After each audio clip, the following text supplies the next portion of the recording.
All right, so Patrick, what I think is going to be one of the Pandora's box factors of this game is the way that Fulshear plays such innovative offense. Sometimes they look and do things in a conventional way, but there are other times when they will look like we're watching 1940s football, where they'll have three running backs behind Zane Smith, who's not really a quarterback by trade, and they will just pound away. They try to bludgeon the opponents. And I wonder, is Atascocita one of those teams that is sound enough defensively to stop that? No one has so far, as Fulshear has played all of its opponents.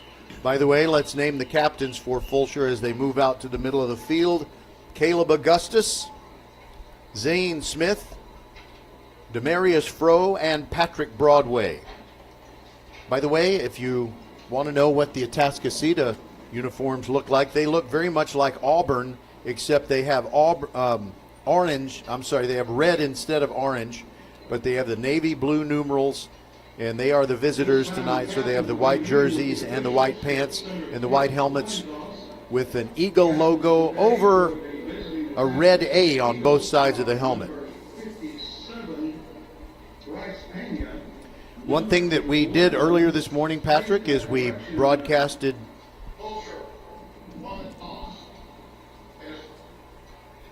Okay, I'm not sure who the official is today. And the reason we don't know that is because we didn't get here early enough to do pregame, because we had a game between Marshall and Iowa Colony, and we broadcasted starting at 10 a.m. And so we got over here as quick as we could. We don't do the usual countdown to kickoff show, but Fulshear, it's kind of an attitude thing, and I like it.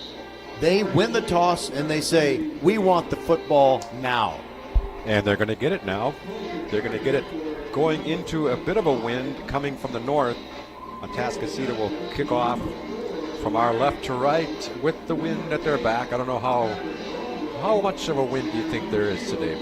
Pretty steady. It seems pretty gentle to me. I didn't really notice it, but of course there are a lot of other things that I'm thinking about when we move into a stadium to do a game. Parker Cushing is going to kick off for the Eagles, and they're going to defend the north end zone. Mike Brown is back there for Fulshear. I think that's the player that Coach Nick Caduti of Fulshear would most prefer get the football first, but you also have Fred Hicks. He's a freshman. You got two freshmen receiving this kick if they decide to kick it deep. Sunsplash day, absolutely wonderful, and here we go. Cushing gets his foot into the ball. It is going to come down to Hicks at the 2-yard line. He moves toward the middle between the hash marks. Good pursuit by Atascocita, and he only gets back to the 15-yard line. That's it. Great pursuit. It was Dylan Wu who made sure he wasn't going very far, and we'll see how Fulshear comes out. You never really know which unit they're going to send out there. We're going to find out right here. They come out to the line of scrimmage, which is the 15-yard line. Tough field position for them to start, but they do have a powerful offense. See if they can get that in gear early. Ryland Forks, sophomore quarterback, has done a fantastic job thus far for Fulshear in their first ever season in Class 6A. They are a perfect 12-0. But they got to be careful with the football on their own 15-yard line, far hash, as they go right to left. There's the snap, and he turns around and hands it off to Patrick Broadway over the right side. And he bounces outside for a gain of 5 to the 20-yard line. By the way, Hector Argueta is the tackler on that play for Atascocita. This factual, it's a 6-yard gain for Broadway. Have you ever tried to read off the side of a medicine bottle, Patrick? Yes, I have. Well, that's kind of like reading these rosters that have been provided by Atascocita. It's tiny, tiny writing. Yeah, it's pretty tough. 2nd down and 4. There's a give to Demarius Froh running right. The power running game works for a first down as he picks up 4.5 yards. That'll move the sticks. It's a first down. Think of First Tyrant Automotive for all your car care needs. Check them out at firsttyranauto.com. Good job there by Fulshear. First 2 plays, solid running plays, 6 yards, 5 yards, first down. They get themselves out of a bit of a hole. And the Chargers always have 4 assistant coaches in some bright color. In the case of today, orange. They all give signals. Only one of them is giving the real signals. Demarius Fro running right again. Looks like the same play. And he picks up 3. Second down and 7. Coming up on the tackle for Atascocita, Amir Hale.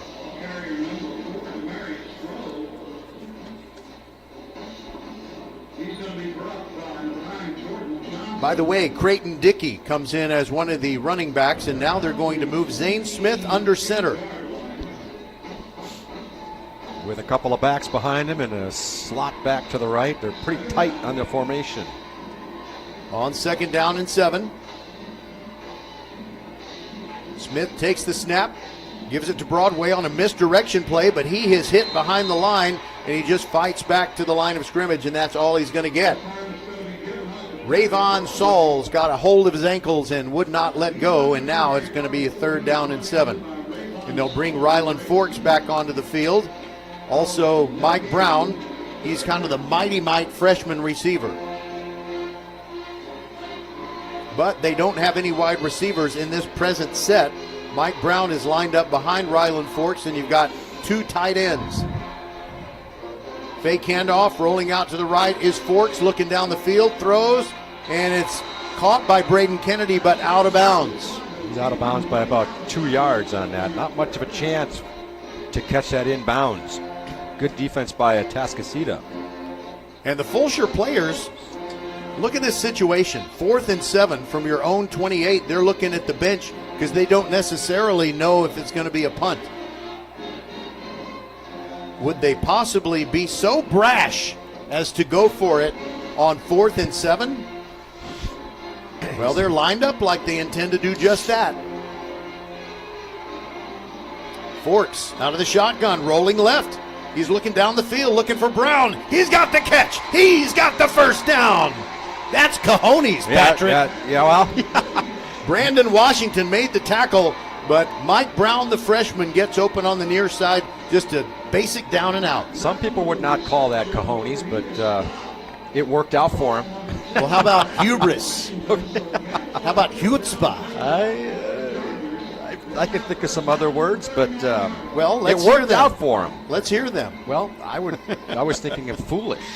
Foolish. But it worked. Okay. It worked out for him. That's all that matters. First and 10 from the 39. There goes Patrick Broadway running right, stretching it out, gets into space, outside the numbers, across the 50, across the 45, and down at about the 42-yard line. Another first down for the Chargers. Yeah, he kind of, short-footed his way through the line, stuttering through the line, waiting for the blocks to unfold, and then a little break happened, and he got out to the outside for another first down. Made it all the way to the 41, and that is a first down. Think of First Tyron Automotive for all your car care needs. Check them out at firsttyronauto.com. I was just thinking about that. Far hash mark.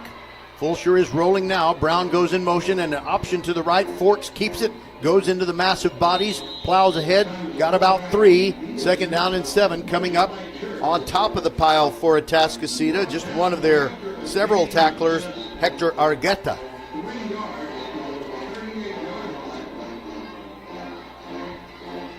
It is a fabulous day, Patrick, and you know what our listeners might hear throughout the game is planes going overhead because we're in pretty close proximity to Bush Intercontinental Airport. Yes, I'm sure we're going to see a few of those. Second down and 7.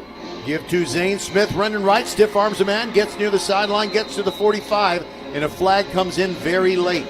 Yes. Let's see what that's about. That was late as it can be there, and Smith was ridden out of bounds for really no gain, or a little bit of a gain, I guess, but what is the penalty?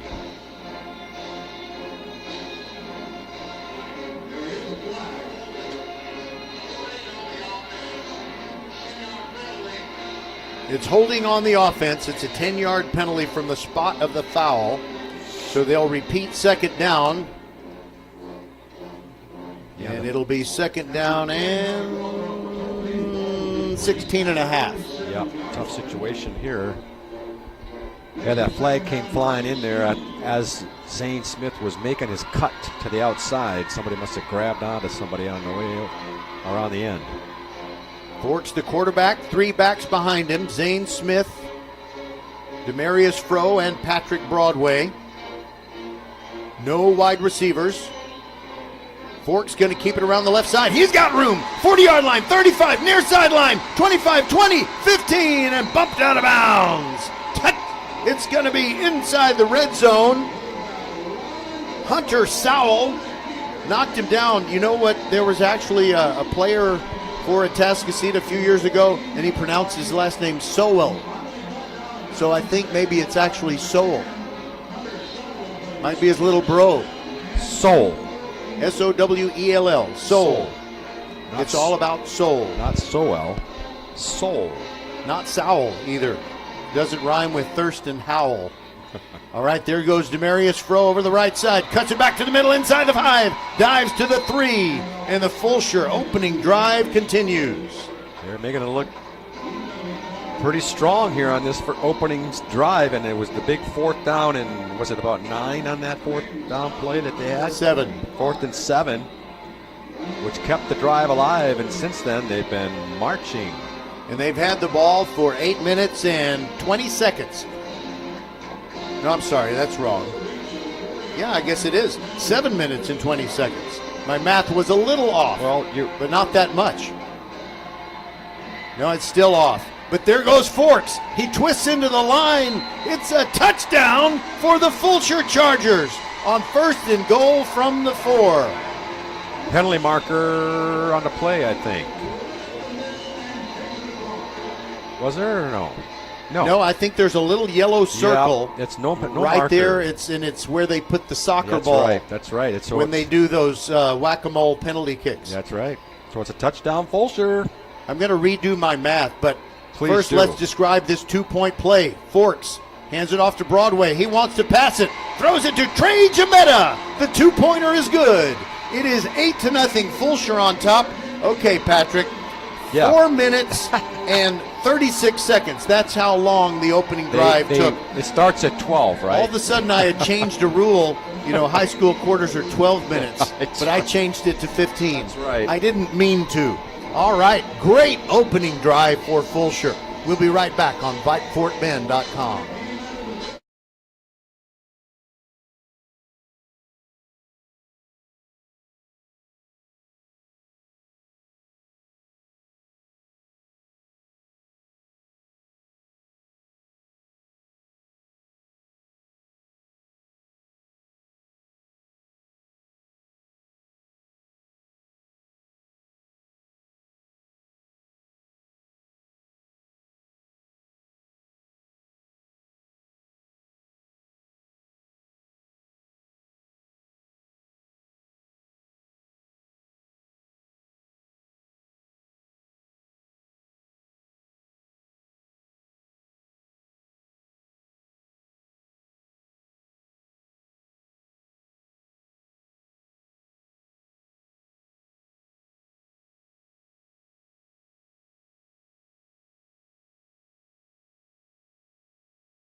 Fulshear kicks off, and they don't kick an onside kick, but the ball is bug on the rug, loose it, and I think the Chargers might have hopped on it.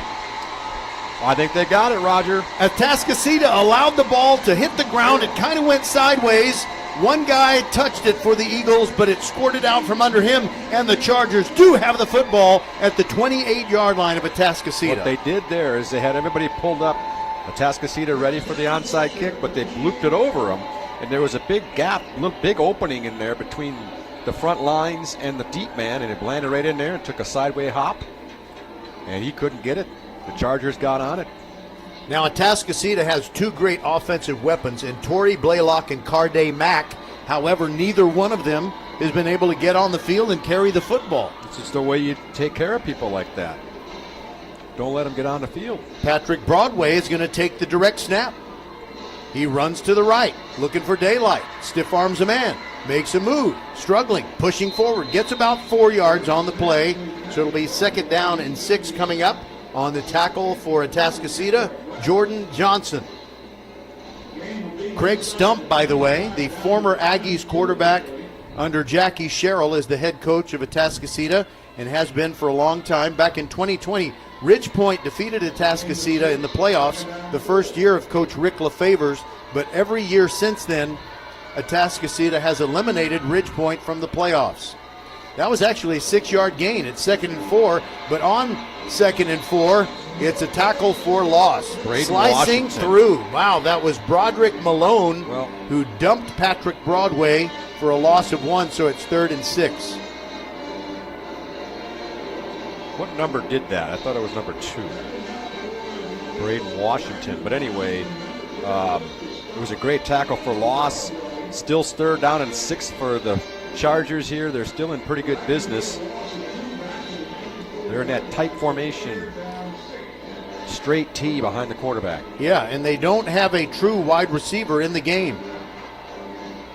Forks drops back, looking for Jametta. He turns around late, and there's a flag. I think it's going to be defensive pass interference against Atascocita. I'm not sure it was the most accurate call. I agree with you. But, Fulshear will take it.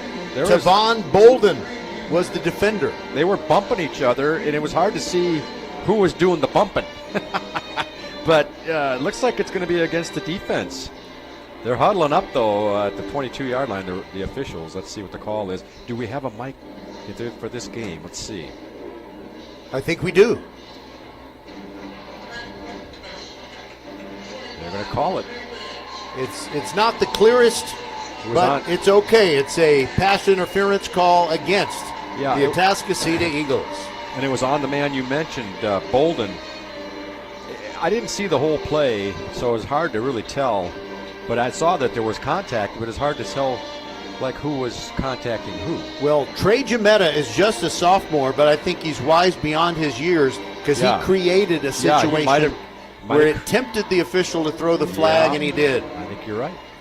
1st and 10 from the 10. There goes Patrick Broadway over the right side. He is whipsawed, coming underneath to make the tackle. Tavon Bolden. Somebody else came over the top. Yeah. And now we have a Charger who is down over on the right side. Can't tell who it is right now. He's on his front side. Are we going to stay here for this, or? Well, I think we better take a break. We'll be right right back. back. You know how he's doing. Yeah, we'll be right back after this from the UIL. It is Fulshear 8 and Atascocita 0, and we have 5 minutes, 40 seconds to go in the first quarter.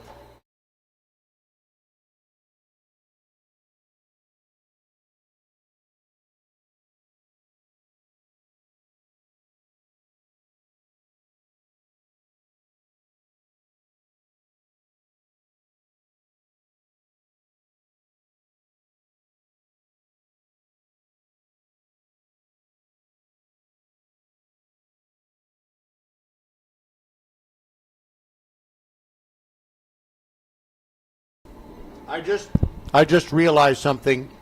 I had our commercial player turned all the way down. Oh, boy. So we just treated our listeners to 30 seconds of silence. and when we had a commercial break before, they heard silence. Well, shame on me. Go ahead, Patrick. How about this? Attention, football fanatics. Don't miss out on the opportunity to be part of Texas football history, where dreams are realized, legends are born, and where unforgettable moments unfold before your very eyes. Mark your calendars for the UIL State Football Championships, which are December 18th through the 21st at AT&T Stadium in Arlington, where the best teams from 6-man to 6A leave it all on the field in the hopes of being a champion. For the latest updates and ticket information, head over to uiltexas.org/football. Again, that's uiltexas.org/football. Roger. It is Trey Giametta who was the injured player, and he's gotten up and walked off the field. He's favoring his right ankle. But it was good that he was walking off on his own power. Yeah, hopefully he'll be back. All right, the straight T, Broadway, Fro, and Smith behind Ryland Forks, and it's 2nd down and goal from the 6. Forks in the deep crouch, hands it off to Zane Smith, running right, and he just bounces off the pile and goes down at about the 5, so he might have gained 1, but that's it. 3rd down and goal coming up. I think that the Atascocita defense pushed the offensive lineman back into him, and that's kind of who made the tackle. One of the linemen tripped him up, but being pushed by the Eagle defense. Third down, is it goal to goal, Roger? It is goal to go. Yeah, they don't have the two sticks. I see that now. They're just lying down over there near the 20-yard line. All right, Mike Brown is in as kind of an H-back. And look for Ryland Forks. They might have a bootleg rolling to the left. But Brown now moves to the right. Give to Broadway. Jumps over the pile. Keeps going. Gets to about the 2, and they stop him right there. And Sheldon Rice came in. He's really better known for his defense for Fulshear right there. But they had him set up as a blocking back. He is a beast. They're going for it here, aren't they? This is what they do. And by the way, 3-yard line. I thought he got to the 2, but they marked him at the 3. Yeah, and well, they're not sending any kickers out there, so 4th and goal, huh, Roger? 4th and goal. Atascocita's band making as much noise as it can right in the right ears of the offensive players for Fulshear. Forks going up and down the line, might be changing the play. Gives it to Mike Brown, running right. Trying to get out of the backfield. Look out. They bury him. He doesn't make it. He's down at the 3. Well, Kai Afundaze. Thank you. I tell you, that was big for Atascocita. They needed something to kind of get him going here, and that might be just the catalyst for them, although they are deep in their own territory here. But they've had the whole quarter. Well, they haven't even had the football yet. It's just under 4 to play. This is going to be their first snap. Yeah, more than 8 minutes of clock time, and we have not seen Torrey Blaylock or Carday Mack. But those guys are dangerous.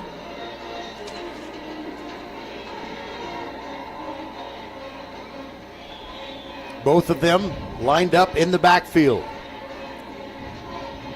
Mack rolling to the right, looking for some daylight. Look out, gets outside the numbers. 10, 15, 20, still going. And Fulshear runs him out of bounds near the 30, but that's a huge explosive play for Carday Mack. Wow. You know what? What's interesting about that play, Roger, let me tell you how complicated it was. Snap it to him, run to the right, follow his lead blocker, and run for about, how far did he go there? 30 yards? I don't know that I can intellectually handle what you just said to me. That's right. It wasn't complicated. Empty backfield, Mack. In motion goes Christopher Toney. Fake to Blaylock. Mack keeps it, and he's dropped near the line of scrimmage. You just can't play it any better than Jamar Wilson just did, sliding to his right, and then when Mack tried to make a move to get free inside, he just wrapped him up with one very strong arm. 2nd down and 10 coming up. Just the 3rd offensive snap of this game for Atascocita, and we have just over 3 minutes to go in the first quarter. Mack, low snap, goes down and gets it, throws out in the flat and misses his man. He tried to get it to Broderick Malone. Incomplete. Well, Roger, if you're wondering where I am, I'm trying to transfer some of these names and write them larger. I can't read the Eagle roster. Well, if the Fulshear Chargers do what they came here to do today, we won't have to worry about that small print on the Atascocita roster anymore. Carday Mack scrambling up the middle. Big gain across the 50 and into Fulshear territory at about the 47. Running him down, Evan Ferns, but that's a first down. Think of First Tyrant Automotive for all your car care needs. Check them out at firsttyrantauto.com. You had mentioned Mack, about him not getting on the field yet. Well, you can see his explosiveness. Wow. It may be a shootout. Yeah.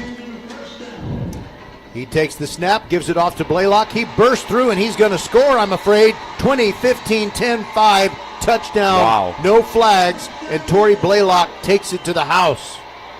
47 yards. And he was doing a little dance, and then one of the officials went over and said, "Don't overdo it now. I don't want to throw a flag here." They're going to, let's see, they're going to kick it, Roger, right? Looks like they're going to kick. Yeah, they do what most teams do and kick it unless there's a reason not to, with Parker Cushing. By the way, I've got my commercial thing turned up so that we won't treat our listeners to silence. Thanks, Roger. I think we did 3 breaks like that. We got to pay those people. Yeah. Cushing's extra point kick is up, and it's good. So the gap closes. It is 8-7 Fulshear over Atascocita. We'll be right back. Listen carefully. You're going to hear something. Yes. Ooh, we got a question. Brian W. asks, it's the holiday season and I'm looking for deals. Is Xfinity having a Black Friday sale? Well, Brian, we got you covered. Get iPhone 16 Pro on us. Just ask us how. Plus, you can also get fast, reliable Xfinity Internet with a line of Xfinity Mobile Unlimited for a great low price. So don't wait. Bring home a new iPhone 16 Pro built for Apple Intelligence. And connect to reliable 5G and Wi-Fi speeds up to a gig on Xfinity Mobile. That's a big deal. More like a gig deal. Now through December 3rd, ask how to get the new iPhone 16 Pro on us with an unlimited Plus line. Plus, get Xfinity Gigabit Internet with free Wi-Fi equipment for only $25 a month for 12 months with no annual contract when you add unlimited mobile. Go to Xfinity.com/Black Friday sale to learn more. Restrictions apply. Taxes and fees extra. After promo, regular rates apply. Gig Wi-Fi requires Xfinity Gateway. Xfinity Mobile requires Xfinity Internet. Gig speeds available via hotspots to Xfinity Mobile customers only. Reduced speeds after use of monthly data included with your data option. Actual Internet speeds and data thresholds may vary. Cushing kicks it off. Kicks it deep. Hicks watches it fly into the end zone. It'll come out to the 25-yard line. 8-7, Fulshear on top, and they get it back on offense.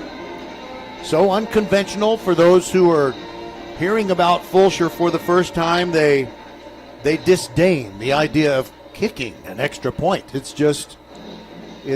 have an aversion to that, and they aren't afraid to go for it almost anywhere on the field. And they run all kinds of different offensive formations,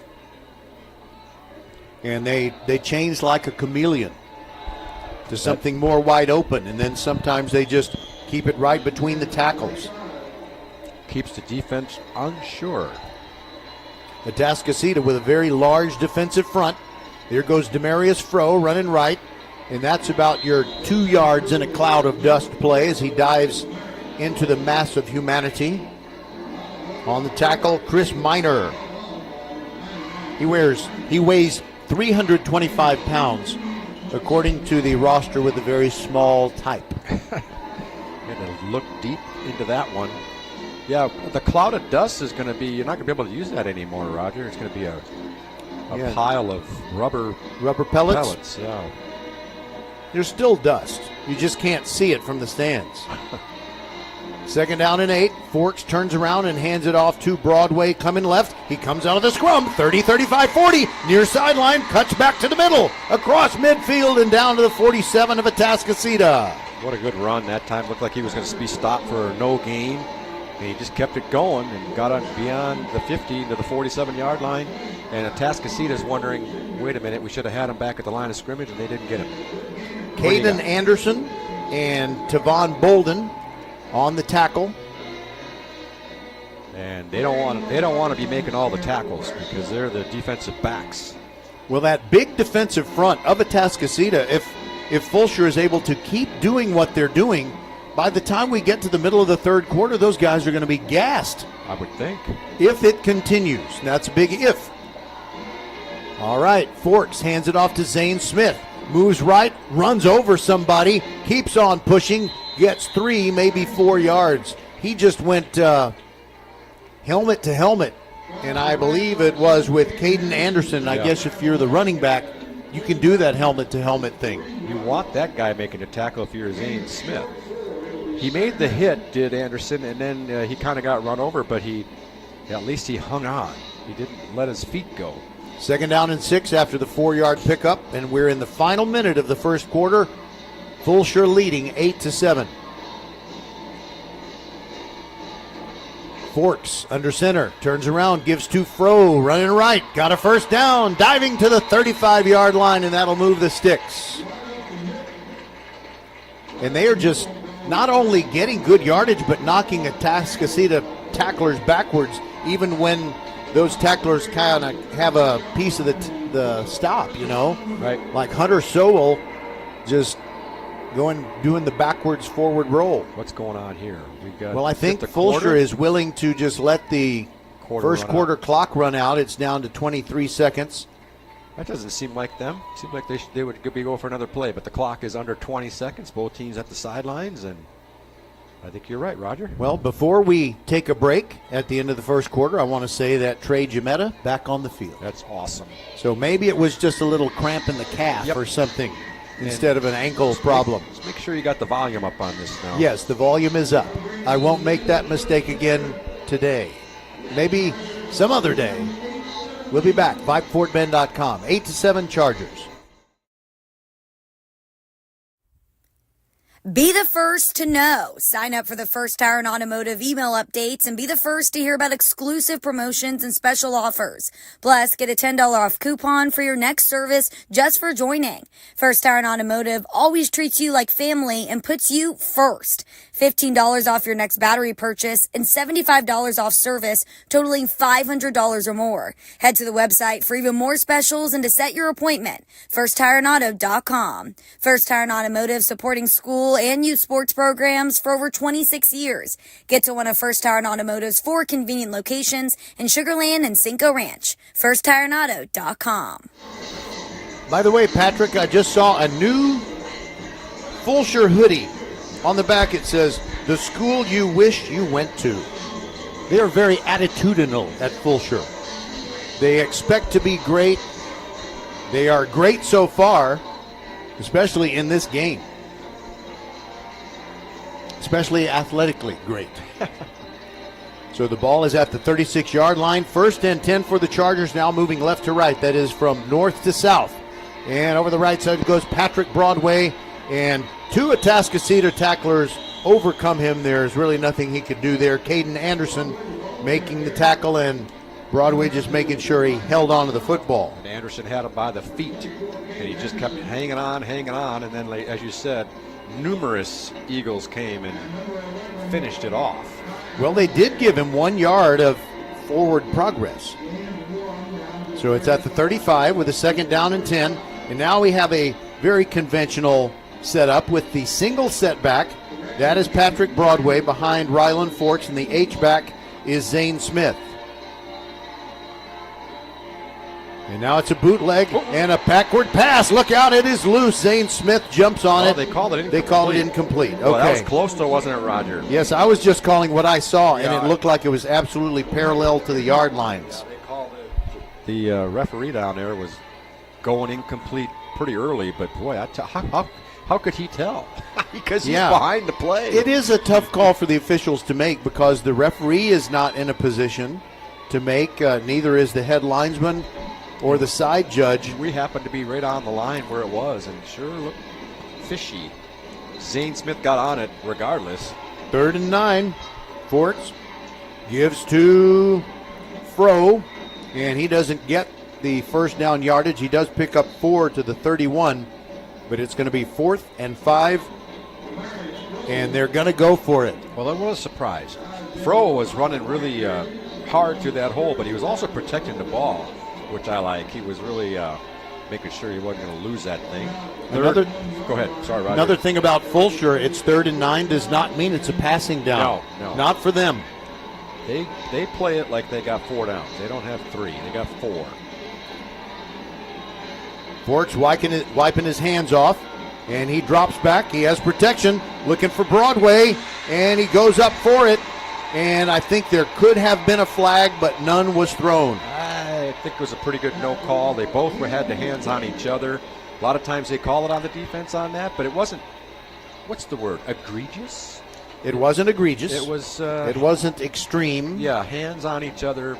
But, I always wonder, how can you call it on one and not on the other? Last night I saw a play where a guy the runner was face masking the defender, and then at the end of the play they called a horse collar on the tackler. Well, what about the face mask that they didn't call? They always seem to give it to the defense, don't they?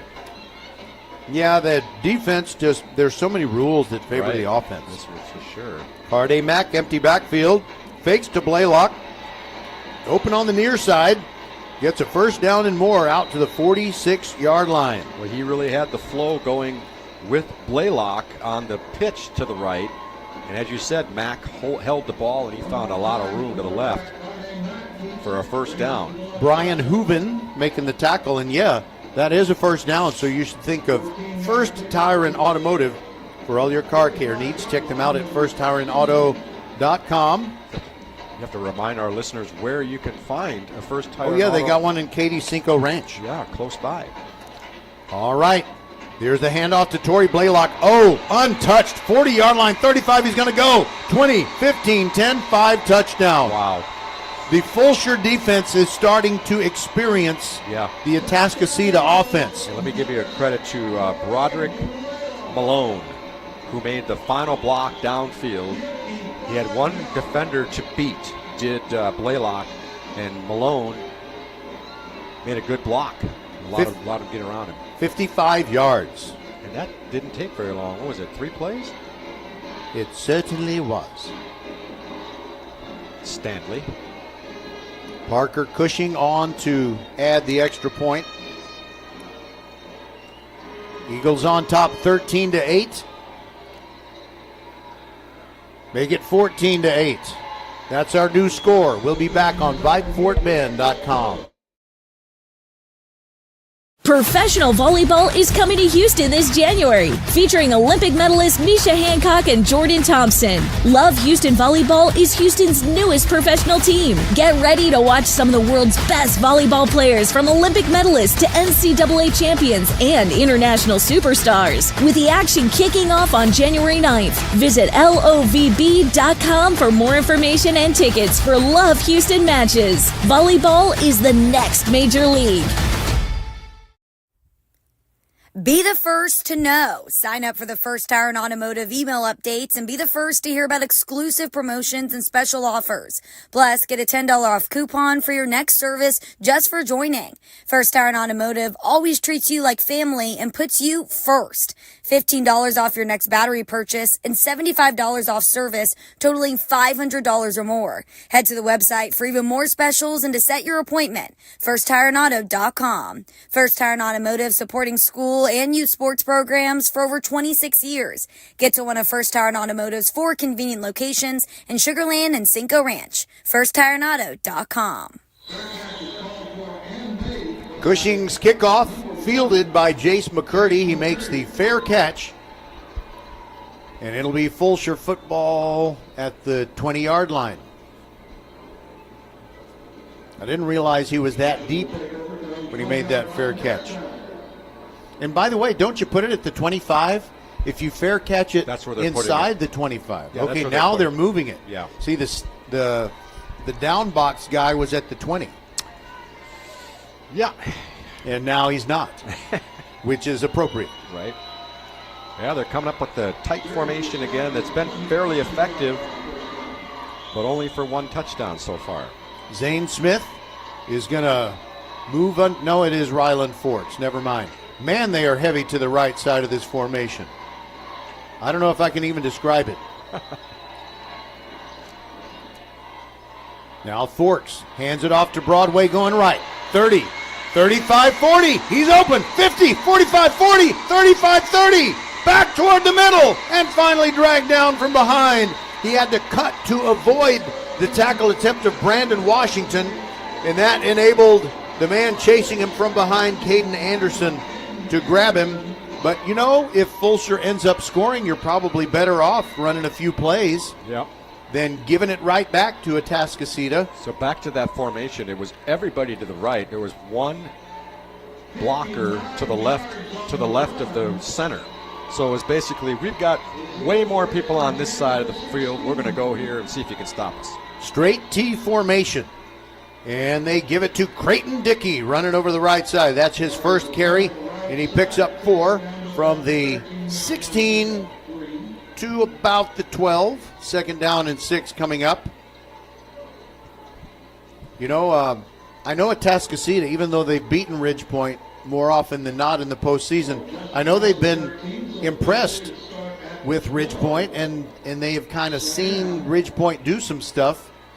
But the package of different schemes and formations that Fulshear throws at their opponents, it's very tough to prepare for. Again, the straight T on 2nd and 6. There goes Zane Smith. Cuts it back to the middle. Burst through. Touchdown, Zane Smith. The hammer of Thor strikes. Well, you say all these formations and stuff, but the main formation they have, or the main philosophy they have, is we're coming at you. We're going to go at you toe-to-toe, and that's what they do. They just power their way through the line of scrimmage. And that was a power play right there by Zane Smith, huh? And guess what? They're going for two. Tie score right now. Yep, 14-14, and here we go. Give to Broadway. He's hit low. That's Fro, actually. Hit low near the two, dived forward, did not get across the goal line, but we're tied at 14 with 8:39 to go in this first half. This is VypeFortBend.com.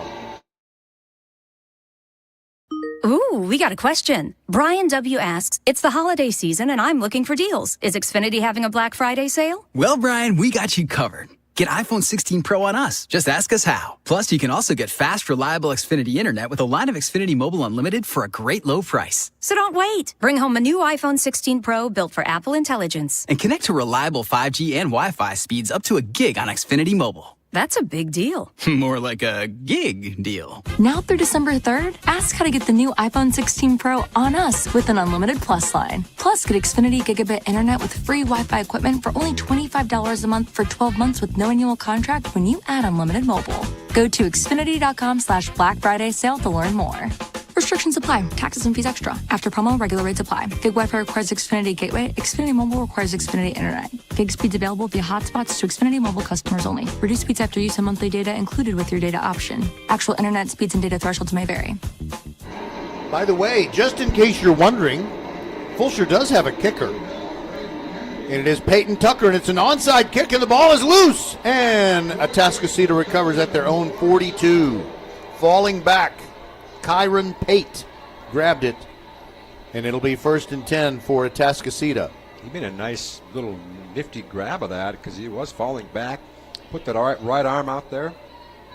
By the way, Peyton Tucker being the Fulshear kicker, he doesn't get that many chances to kick to score, but Tucker's a good last name to have if you're a kicker, don't you think? I would think, yeah. You're wearing purple, too. Justin Tucker, probably as good a kicker as there's ever been in the NFL, and there have been a lot of great ones over the years. All right, there's the fake handoff by Carday Mack, and he keeps it going over to the left side. Mack back toward the middle, and he's down to the 41-yard line. It's just like lightning. It sure is. Fake handoff. He keeps it, and then just runs through the hole. They mark him at the 42.5. Ball right in the middle between the hash marks as Atascocita goes from right to left here in the second quarter. We're going to have all kinds of scores for you at halftime. We're at Thorne Stadium in Aldine. Torrey Blaylock behind Mack, and it's the fake to Blaylock and a quick pass out here in the flat that's going to go for a big gain down to the 26-yard line. They got the ball in the hands of Christopher Toney. Got a man down for Fulshear right around the line of scrimmage. That was quite a play there by Mack. He faked the handoff. Looked like Fulshear had him stopped, and they actually had him wrapped up, and then he made a quick pass to the left. By the way, you know that thing you read a little while back? Yep. Well, we owe the UIL a couple of commercial spots, and remember the first one was not heard by our listening audience. So, you want me to say it right now? No, I'm saying the recorded one. Oh. The one that I played, which they didn't hear because I had the thing turned down. Darn it. Darn it indeed. First down, Eagles inside the 30. Yeah, I'm starting to wonder what the final score is going to be in this game. Yep. It could just get out of control. All right, Carday Mack at quarterback. Blaylock to his left. Keeper by Mack after faking the handoff. And he's not a real big dude, but it takes a lot of Fulshear Chargers to bring him down. You had Evan Ferns, Caleb Augustus, all in there, Logan Hudson as well. You know, it's funny, you feel like you got him stopped there. It was a pretty good defensive play, but he still got 4 yards. You know? So, yeah, I should have said that. Even 4 yards. Second down and 6. And now the lefty throws one out there, and he gets another completion inside the 15, 10, 5, touchdown. He delivered it on the other side to Christopher Toney. 2 catches on that drive for Tony, and Atascocita is back out in front 20-14. Well, once he got that pass out to Tony, there was not much resistance. He took it into the end zone for a touchdown in Atascocita. I don't think they've been stopped yet, have they? You know what? You're right. Parker Cushing on to add the extra point. And he hooked it left. It's no good. A what? I could have sworn it passed in front of the post. Whatever. It's good. 21-14. We'll be back on VypeFortBend.com. A game without a crowd is just a scrimmage. A performance without an audience is just a rehearsal. Without your presence, high school sports and the performing arts aren't possible. Ensure that these essential extracurricular activities continue to enrich the lives of students in Texas. Purchase a ticket to your local high school's game or performance. This message presented by the UIL and the Texas High School Athletic Directors Association.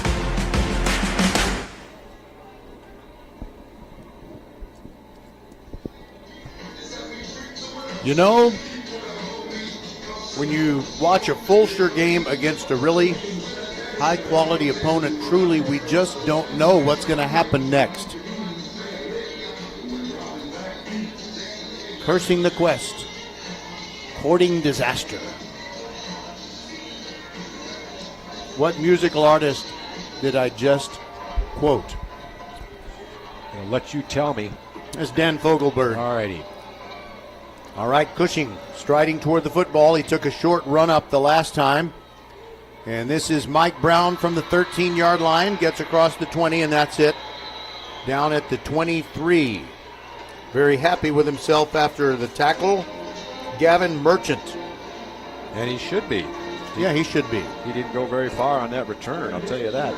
22-yard line will be where the Fulshear Chargers take over. They're down 21-14. A very entertaining first half so far, though, huh? You know, if it keeps getting played at this pace with lots of scoring and so forth, we may be playing past 5 o'clock, and I wonder where the shadows will be. Will the sun be a factor? Because it kind of is right now. Mike Brown had to battle the sun as he fielded that kickoff. Most of the Fulshear fans are in the shade. Yes, that is a good thing. They are bundled up. All right, from the 22, 1st and 10. Forks hands it off to Fro. Fro running left. Just a gain of a yard, it looks like. Nothing more than that. 2nd down and 9. They've been going with that real tight formation most of the game so far. What? Look. That's a 3-yard gain to the 25. I didn't see Fro get to the 25. It's funny, they... Did you? Well, it seems like they hand it off to the next official, and then he just marks it kind of where he wants to. Yeah. I mean, that's good. Forks ready? You okay? Yes, sir. And they're running to the right. And look out, Broadway gets outside of the backfield and gets to about the 27 before he's rushed out. Like he might be able to break the seam there, but good pursuit. Jordan Johnson on the tackle. And Souls was over there as well. And Bolton. Those guys have been busy, those defensive backs, linebackers. 3rd down and 6 coming up. I don't think Fulshear would serve itself very well giving the football back to Atascocita. Forks fakes a handoff. He wants to keep it around the left side. He's got good yardage, 35, 40, and 46-yard line before Jordan Johnson runs him down from behind, and there is an Atascocita Eagle down right now. He's sitting up now. Good play there by Fulshear. It looked like he was going to pass. Then he came out and ran. Attention, football fanatics. Don't miss out on the opportunity to be a part of Texas football history, where dreams are realized, legends are born, and where unforgettable moments unfold before your very eyes. Mark your calendars for the UIL State Football Championships, December 18th to 21st at AT&T Stadium in Arlington, where the best teams from 6-man to 6A leave it all on the field in the hopes of being a champion. For the latest updates and ticket information, head over to the uiltexas.org/football. Again, that's uiltexas.org/football. Roger? Yes, it was Hunter Sowell who was injured on that play, and he limped off. Maybe he'll be back. But it is 1st and 10 after the Ryland Forks keeper on 3rd and 6. Straight T formation. And a give up the middle to Zane Smith, and they kind of did that belly action where they carry out the fake and pretend they're giving it to Fro, but it didn't fool Atascocita. Nevertheless, it is a good gain of 4 yards up the middle, 2nd down and 6. It's not pretty. It looks like a bunch of human bodies just plowing into each other, but it's a 4-yard gain. You can't really argue with that on 1st down. Fulshear wearing purple pants, purple jerseys, and purple helmets, and I believe they have the horse on the side. And they did have one edition of their helmet with San Diego Charger-type lightning bolts.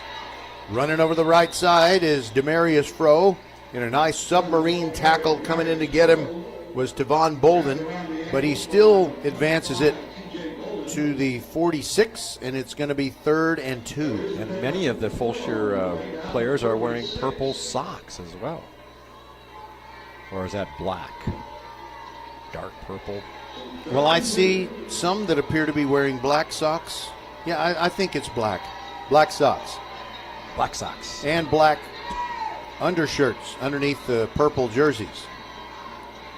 There goes Broadway, sneaking through for about 3, and that's enough for a 1st down. Fulshear's doing a good job here. They think they've run the ball every play on this particular series. Again, you hate to be, I don't know, like... repetitive? Repetitive, yeah. But really the best way to neutralize the Eagle great runners, Mack and Blaylock, is to keep them off the field. And this is what they're doing, what Fulshear is doing on this possession. Andre Jones, by the way, made that last tackle, and now they give it to, is that Fro? It's going to be no gain, whoever it is. Well, they're giving him a yard on that, Roger. They gave him 2 yards on that. And it was Fro. I don't know how you got 2 yards on that. No, I don't either.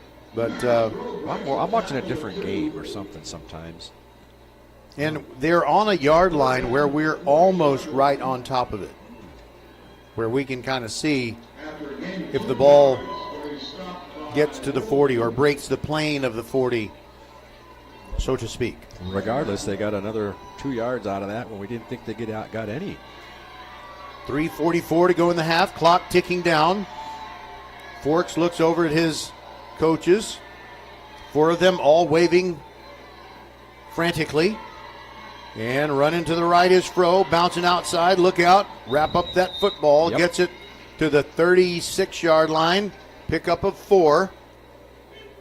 Well, looks like they're going to give him 3.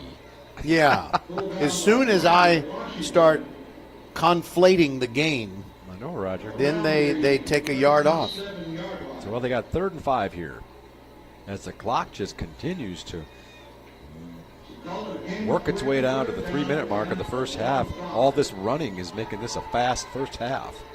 The ideal thing for Fulshear would be to score on the final play of the half. Forks, play action pass, throws late, looking for Braden Kennedy, and he makes the catch. Even though they interfered with him, he's got it at the 6. Yep, what a great catch, great adjustment. Braden Kennedy, oh my goodness. Yeah, I think that deserves a goodness gracious. What a catch. Yeah, the defender got kind of turned around.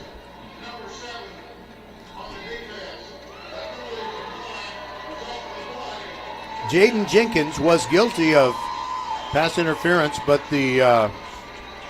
he'll be pardoned because the penalty is declined. He 1st and goal at the 6. And that was a no-doubter. No doubt that he had committed the offense there. 30-yard catch. I don't know if they're going to be able to do what you said, score on the last play of the half. Yeah, maybe they shouldn't have thrown it so deep. Yeah. By the way, Sheldon Rice is lined up as a tight end on the right side. He's a beast. You could even give him the football. You could send him out to catch a pass. Well, I think he'd like to have the ball in his hands at some point. He may demand to have it, and if he does, I think you better give it to him. Zane Smith is under center. He runs left. He's going into the end zone, barely touched. Touchdown Fulshear as he runs into the shadows in the southeast corner of the playing surface here at Thorne Stadium. That's where the shadows are going to be more prominent. Well, they're going to go for 2 for the lead here. 21-20. And it'll be Zane Smith with Creighton Dickey, Patrick Broadway, and Demarius Froh behind him. Double tight end. There goes Smith over the right side. Gives some ground, and he fights, and he gets in. The 2-pointer is good, and Fulshear leads 22-21. But don't go counting on a 22-21 lead going into the locker room at halftime. They've got to play some defense. That's right. And 2:38 is an eternity. That's a when Atascocita has the football. Really nice drive, though, by Fulshear, 75 yards. And I think every single play, well, they had one pass play that was a penalty on, that interference pass play. Other than that, I think they ran the ball every single time.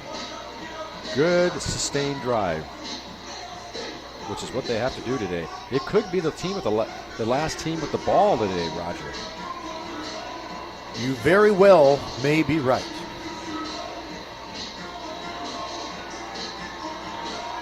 And you know, the way the Atascocita offense has been clicking, I don't know that it's a bad idea to just onside kick every time. Seriously. Well, I know that's what they do with that anyway, right? Well, they have been kicking it down the field a little bit. Yeah.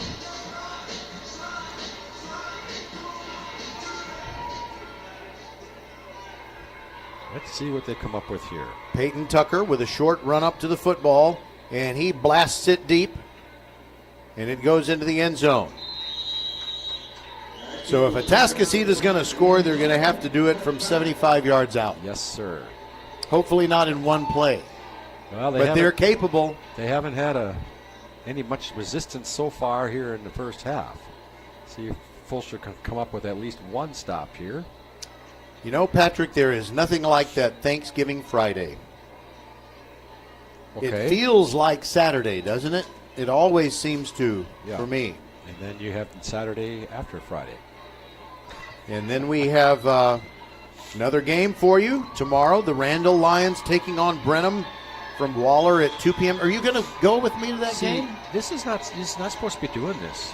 Okay. Well, all right, Carday Mack, empty backfield, and he tosses it to Blaylock, back toward the middle, now back to the right, and tackled from behind by Sheldon Rice. He didn't see Sheldon coming. Picks up 13 yards to the 38. So anyway, the answer to your question, it's a bit in doubt. It's in doubt. Okay. So, but yeah, he was lucky to hang on to that ball because Rice came with all his weight upon him. There goes Carday Mack over the right side, gets 3 yards. Logan Hudson had his feet wrapped up, and Mack falls forward onto the white field turf on the far side. 2nd down and 7 coming up. It's amazing. Are you okay? I'm just looking at the down box guy. And then he needed to move it, and I'll move it. Yeah, make it even with the football. That's as it should be. 41-yard line. Mack drops back. Pocket collapsing. Sideline pass caught. And he's got his favorite receiver over there, Christopher Toney, who's already caught a touchdown pass. It's 22-21 Fulshear. We're in the final minute 39 of this second quarter, and Fulshear would really feel good about themselves. In fact, they desperately need to stop Atascocita here because Atascocita will get the football first. That's right. To start the third quarter. Now a whistle? No. There is a whistle. What is it? There is a whistle. Thought I heard it earlier. Your ears didn't deceive you, my friend. All right, we'll take a break and be back. This is VypeFortBend.com. Professional volleyball is coming to Houston this January, featuring Olympic medalists Misha Hancock and Jordan Thompson. Love Houston Volleyball is Houston's newest professional team. Get ready to watch some of the world's best volleyball players, from Olympic medalists to NCAA champions and international superstars, with the action kicking off on January 9th. Visit lovb.com for more information and tickets for Love Houston matches. Volleyball is the next major league. 1 minute, 39 seconds to go. Fulshear, let's see, they spent that timeout, and they have 2 left. That's their first time out of the half, assuming the scoreboard is accurate. Right. So here's a question for you. Would you rather be a little chilly in the shade today, or would you like to be comfortably sitting in the sun but looking into the sun? Which would you rather? I think I would rather be in the shade today. When you're outside for a long time and you get bright sun the whole time, to me it gives me a headache. Yeah. The muscles in my face that have to squint, they tend to make me make my head hurt. 3rd down and 3. Carde Mack on the delay, fighting for the first down. The Chargers push him back. He didn't make it. He did not make it. It is going to be 4th and 1. Definitely short, and will they go for it here? That's a good question. I think they are. Yeah, he ended up getting stuffed at the line, and then he was backwards, and he tried to backpedal his way to the first down against resistance from the Fulshear defense. So here's a big 4th and 1, huh, Roger? It's a big one. Now a timeout. It's a big one. And Atascocita takes a timeout. Let's see, that is just their first timeout of the half, and we'll take it with them. VypeFortBend.com, 22-21 Chargers, 1:07 to go in the half. Be the first to know. Sign up for the First Tire and Automotive email updates and be the first to hear about exclusive promotions and special offers. Plus, get a $10 off coupon for your next service just for joining. First Tire and Automotive always treats you like family and puts you first. $15 off your next battery purchase and $75 off service, totaling $500 or more. Head to the website for even more specials and to set your appointment. FirstTireandAuto.com. First Tire and Automotive, supporting school and youth sports programs for over 26 years. Get to one of First Tire and Automotive's 4 convenient locations in Sugar Land and Cinco Ranch. FirstTireandAuto.com. You know, Patrick, all we have left in this high school football world is Randall and Fulshear. All right, 4th down and a long one. Give to Blaylock up the middle. He's got the first down. They tackle him promptly after a gain of 3 or maybe 4 yards. That was Believe Aguero. Ball at the 50-yard line, and Atascocita hurries up. Clock starts running again. One of the players. Wait a minute, we got an Atascocita injury. Yep, Broderick Malone is down at the 45. All right, so tomorrow, kicking off at 2, countdown to kickoff show at 1:45 p.m. as the Randall Lions take on the Brenham Cubs. On your one and only broadcast home for Fort Bend County High School Sports. We don't know who the Atascocita player is that's down. It's Broderick Malone. I'm sorry, did you say that? Yeah. And my mind was on something else. I was looking at something. I'm sorry, I wasn't listening. Shame on me. How do the Cubs have a chance against the Lions? Because they were good enough to beat Liberty Hill, I guess. You don't understand what I'm saying. The Cubs against the Lions. Oh, gotcha. Okay. Yeah. Sounds like a mismatch. Being a little too serious. Sounds like a mismatch to me. All right, a slow walk off the field for Broderick Malone. But he is walking. Got a little bit of a limp there, but maybe the halftime rest would help him too. Ball's sitting right at midfield with 1:03 to play here in the half. You know who's good at picking off passes for Fulshear? Logan Hudson, number 3. Sometimes he just seems to know where the ball's going when they throw a quick slant or something. Just so you know, from the 50, dropping back, it is Mack. Throwing deep down the middle, ball in the air and knocked away by Fulshear. What a beautiful play. You can't do it better than Brian Hooven just did. He timed it perfectly, knocked it down. The ball was slightly underthrown, which was to his benefit. But he did a good job of knocking it down. And Christopher Toney was the intended receiver, and he avoided the contact. That's my phone. I can't get it. I'm in the middle of a broadcast. 2nd down and 10. Dropping back is Mack. Quarterback draw. Hit near the line of scrimmage. Only gains 3 yards. Logan Hudson in on that tackle along with Evan Ferns. Now they call timeout.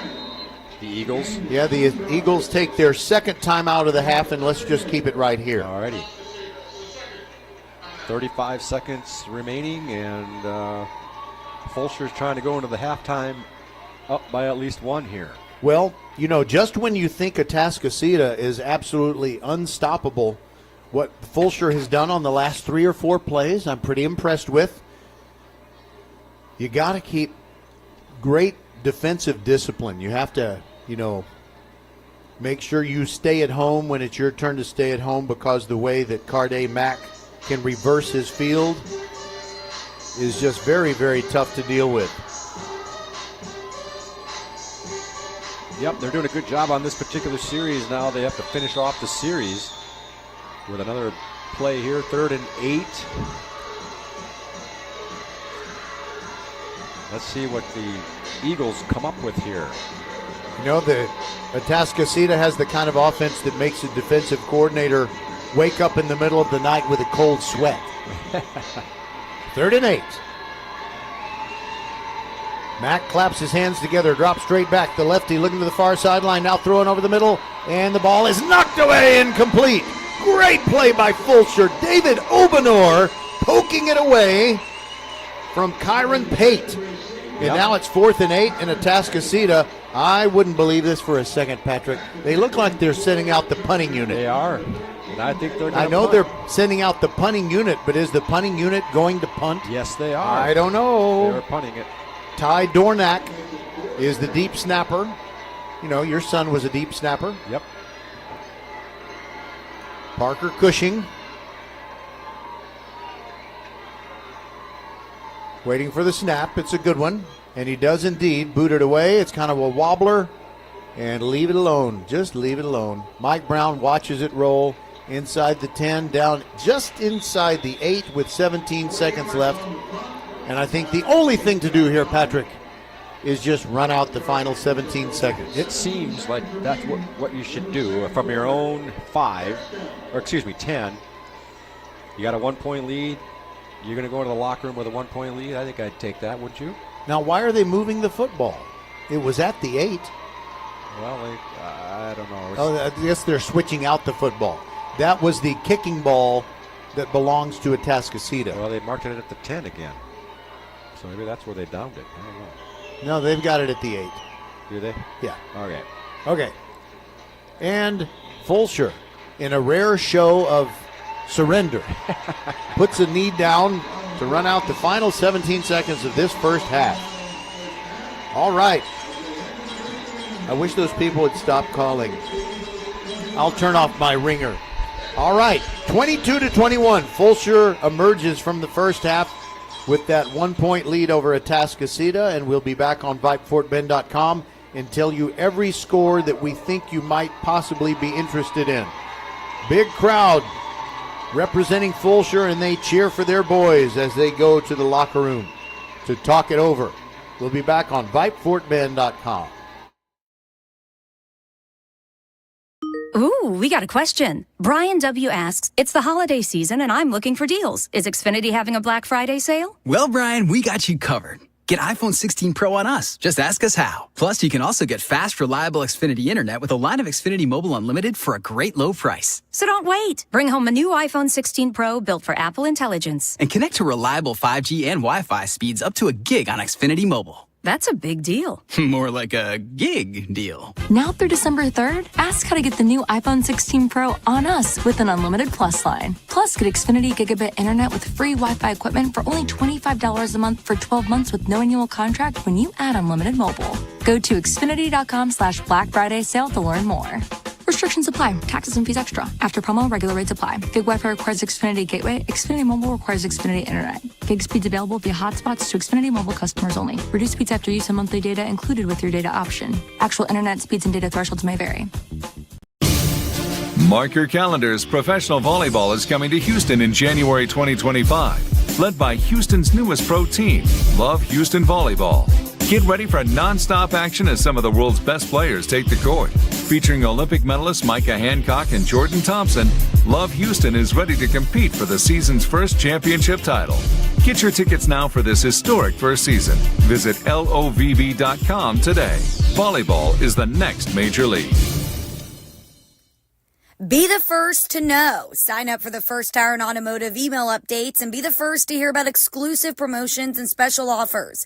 Plus, get a $10 off coupon for your next service just for joining. First Tire and Automotive always treats you like family and puts you first. $15 off your next battery purchase and $75 off service totaling $500 or more. Head to the website for even more specials and to set your appointment. FirstTireandAuto.com. First Tire and Automotive supporting school and youth sports programs for over 26 years. Get to one of First Tire and Automotive's 4 convenient locations in Sugar Land and Cinco Ranch. FirstTireandAuto.com.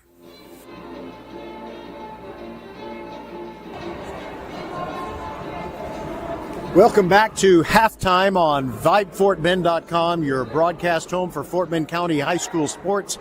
And we've visited with this gentleman before, but it's great to have Mike Foster of Laser Down with us. Laser Down is a Missouri-based company, and you have technology that takes the guesswork and the inaccuracy out of measuring for a first down and the spotting of the football. Tell us all about it. We do, and just a quick history without getting deep into the weeds, but it was born out of frustration when I was coaching a 30-year career, 8 different stops, and every place that we went, we would waste time on the postmortem the day after the ball game talking about the spotting of the ball, correct calls, delay a game and those type of things. So that's where I came up with the idea. But it does truly, it's a game of yards measured in inches, and so our system has a range of 99 yards down to 6 inches, and so you have that information readily available to coaches, to players, to fans, to media. And so that's kind of in a nutshell what we do. Now, you mentioned frustration, and I've just had just a basic observation. This is not the 21st century thing, but if a team clearly makes a first down, the official on the sideline who is holding the down box, that is for those in Rio Linda, it's the thing at the top that says whether it's first, second, or third down.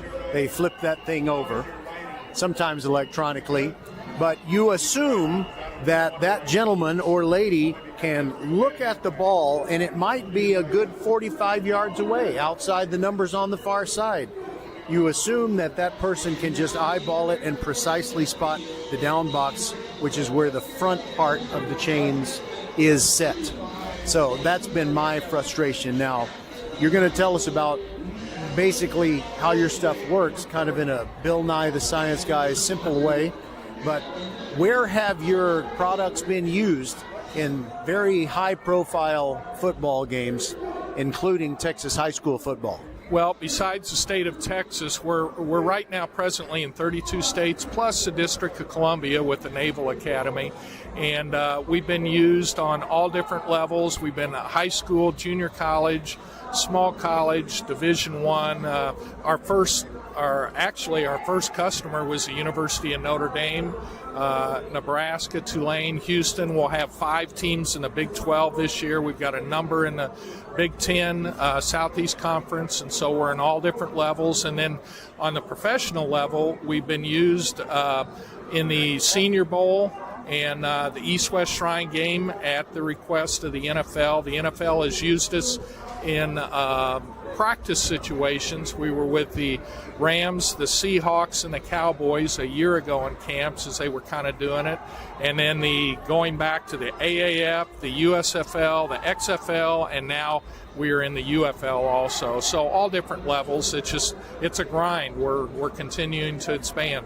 So that's quite a list of professional and college leagues that you've been able to get into, but I guess as far as the pinnacle, the NFL, and being part of all of their games, you're still trying to break down the door of that place where the Holy Grail is waiting. It is. It takes forever. And I had a gentleman that invented the dial-a-down, and he told me it took him about 8 years to get into the NFL, and that's the system that they're using right now since 1987.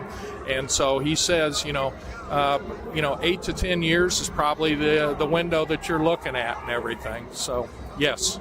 All right, so dial-a-down is for down boxes where instead of flipping little metal plates over to show where there's first, second, or third down or fourth down, then it's electronic and illuminated, and you can even see the illumination in a bright, sunny day game, right? It is, and we have 5 different levels of brightness just for that reason.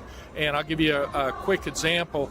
If you've ever been to Notre Dame Stadium, the visitor is on the sunny side of the stadium. Notre Dame's in the shade. Imagine that.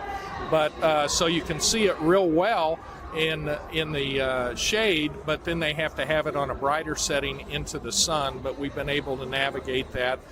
Barry Vonetta, our engineer, was the one. We started with 2 levels of lighting, and it wasn't enough. And so now we have 5 levels. So it doesn't make sunlight, night games, whatever, big stadiums, small stadiums. So we have those different levels that they can put in, and in the stadium it all looks the same, but on video or television you can really tell the difference. So you have to have the TV tell you what level they want it on.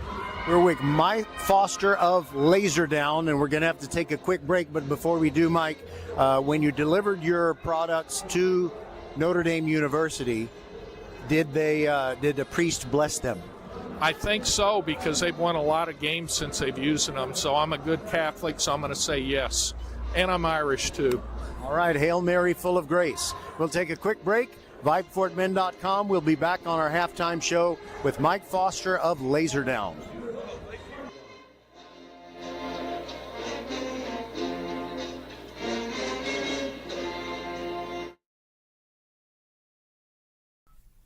Leonetti Graphics, the gold standard in Fort Bend County for screen printing, embroidery, banners, signs, t-shirts, and all kinds of specialty items. Whatever you need to advertise or show school spirit, team spirit, or company spirit, nobody does it better than Leonetti Graphics.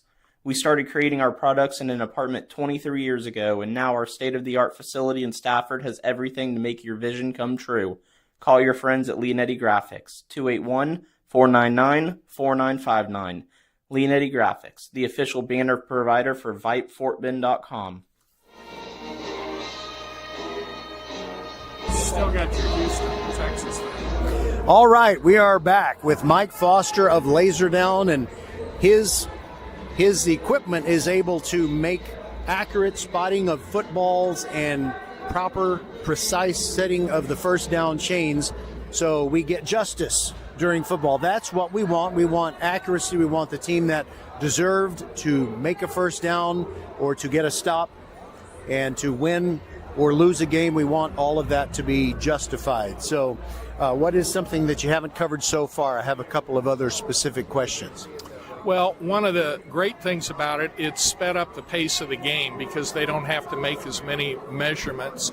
And one of the things we always tell officials is that our distance is always rounded up.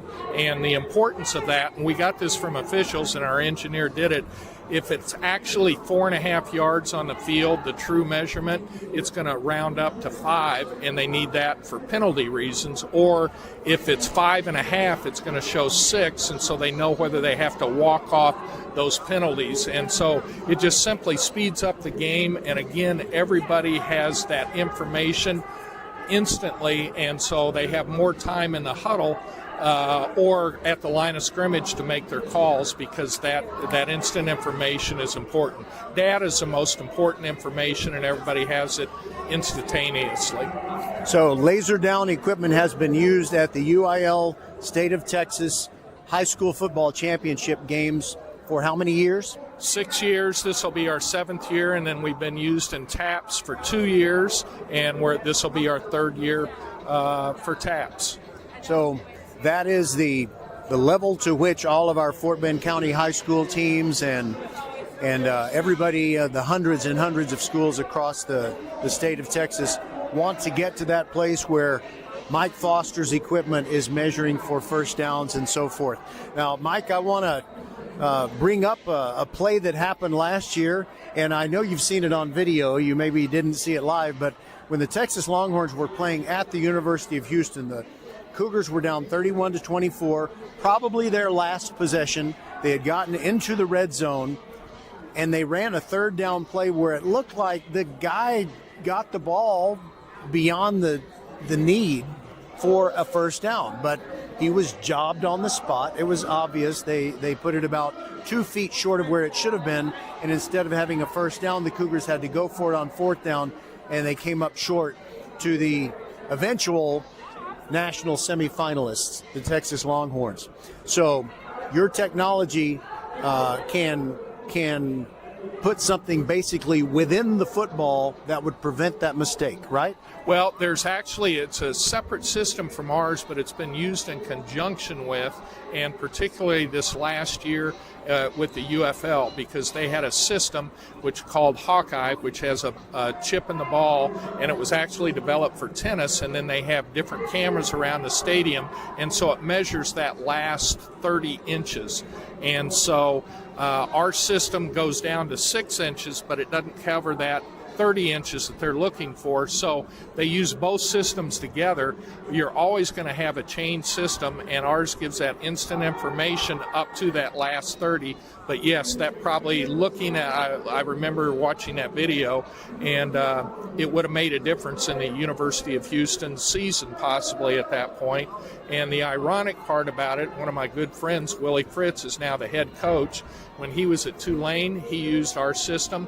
When he came to Houston, he bought 2 more sets. So Willie sold on the system. He wants his kids to have situational awareness, and because he doesn't want to be the next one that's the next ex-head coach at the University of Houston.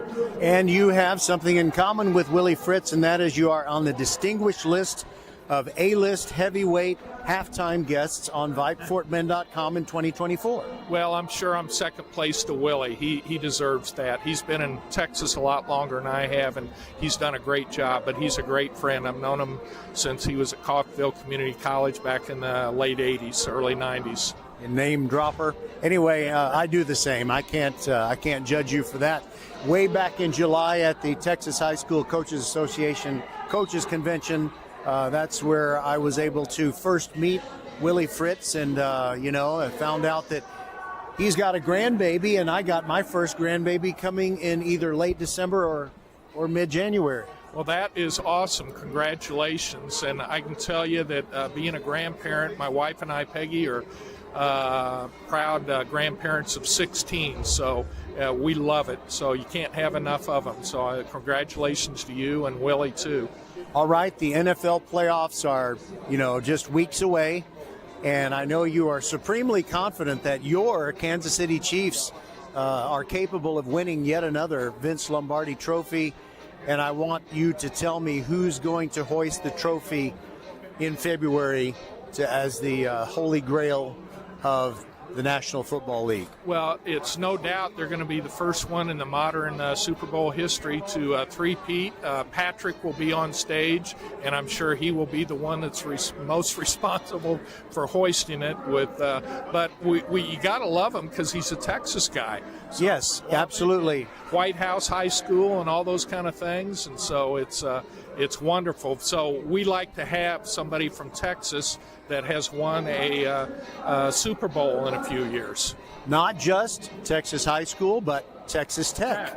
Outstanding. They produce so many great quarterbacks, college quarterbacks, during the Mike Leach era, and then a couple of coaches that followed. But, nobody has come anywhere close to achieving what young Patrick Mahomes has achieved. No, and he is great in all over, but particularly in the Kansas City area with 15 of my homies. He does so much work, charity work that people don't even realize, and his wife Brittany and his mom are both heavily involved in it. So it's neat from a family perspective what they do in Kansas City. By the way, I didn't mean for our visit to go so long, but, time flies when you're chatting with your buddy. And Mike, I believe Brittany Mahomes was his high school sweetheart. Am I right? That is correct. Now, she was older, she was going after a younger guy, but that's okay. It is okay, and there's just something about when I watch these high school sports, when I see brothers playing together on the same team, sisters on the same team, or brother and sister, one girl plays volleyball, her brother plays football. It's just very sweet. And when I find out that two people who met in high school, they end up getting married, it's just wonderful. So all the best to the Mahomes family. Yes, yeah. They are just awesome people. We're so glad to have him represent the state of Texas in Kansas City. But he does live in Kansas City. But know this, Mike Foster, C.J. Stroud and the Texans are coming for you. I know. We're worried a little bit about that. They've improved a great deal. And, in the last couple of years, as far as, coaching staff and new players and their drafting and some of the free agents. So there's somebody to look for. But we did come back down against them when it was 0-24, and we did beat them. Okay, this interview's over. But I will tell you how to get to the Laserdown website. It is spelled L-A-S. I'm sorry, I messed it up already. The Laserdown website, LAZSERDOWN. And you see a bunch of footballs, you'll know you're at the right website. Thanks, Mike, for being with us. I appreciate it. I always enjoy visiting with you and wish the Texans all the luck in the world except for one game. Yeah. Okay, we'll be back on VypeFortBend.com. That was Mike Foster of Laserdown. Leanetti Graphics, the gold standard in Fort Bend County for screen printing, embroidery, banners, signs, t-shirts, and all kinds of specialty items. Whatever you need to advertise or show school spirit, team spirit, or company spirit, nobody does it better than Leanetti Graphics. We started creating our products in an apartment 23 years ago, and now our state-of-the-art facility in Stafford has everything to make your vision come true. Call your friends at Leanetti Graphics, 281-499-4959. Leanetti Graphics, the official banner provider for VypeFortBend.com. A game without a crowd is just a scrimmage. A performance without an audience is just a rehearsal. Without your presence, high school sports and the performing arts aren't possible. Ensure that these essential extracurricular activities continue to enrich the lives of students in Texas. Purchase a ticket to your local high school's game or performance. This message presented by the UIL and the Texas High School Athletic Directors Association. Professional volleyball is coming to Houston this January, featuring Olympic medalists Micah Hancock and Jordan Thompson. Love Houston Volleyball is Houston's newest professional team. Get ready to watch some of the world's best volleyball players, from Olympic medalists to NCAA champions and international superstars, with the action kicking off on January 9th. Visit LOVV.com for more information and tickets for Love Houston matches. Volleyball is the next major league.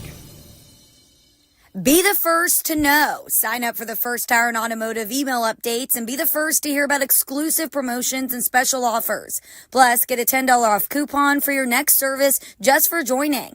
First Tire and Automotive always treats you like family and puts you first. $15 off your next battery purchase and $75 off service totaling $500 or more. Head to the website for even more specials and to set your appointment. FirstTireandAuto.com. First Tire and Automotive, supporting school and youth sports programs for over 26 years. Get to one of First Tire and Automotive's 4 convenient locations in Sugar Land and Cinco Ranch. FirstTireandAuto.com. Ooh, we got a question. Brian W. asks, it's the holiday season and I'm looking for deals. Is Xfinity having a Black Friday sale? Well, Brian, we got you covered. Get iPhone 16 Pro on us. Just ask us how. Plus, you can also get fast, reliable Xfinity Internet with a line of Xfinity Mobile Unlimited for a great low price. So don't wait. Bring home a new iPhone 16 Pro built for Apple Intelligence. And connect to reliable 5G and Wi-Fi speeds up to a gig on Xfinity Mobile. That's a big deal. More like a gig deal. Now through December 3rd, ask how to get the new iPhone 16 Pro on us with an unlimited Plus line. Plus, get Xfinity Gigabit Internet with free Wi-Fi equipment for only $25 a month for 12 months with no annual contract when you add unlimited mobile. Go to Xfinity.com/Black Friday sale to learn more. Restrictions apply. Taxes and fees extra. After promo, regular rates apply. Gig Wi-Fi requires Xfinity Gateway. Xfinity Mobile requires Xfinity Internet. Gig speeds available via hotspots to Xfinity Mobile customers only. Reduced speeds after use of monthly data included with your data option. Actual Internet speeds and data thresholds may vary. All right, here we are at Thorne Stadium, part of Aldine ISD, and this is a magnificent facility. I don't know if, oh, by the way, thank you, Mr. PA announcer at Thorne Stadium, for telling everybody about VypeFortBend.com.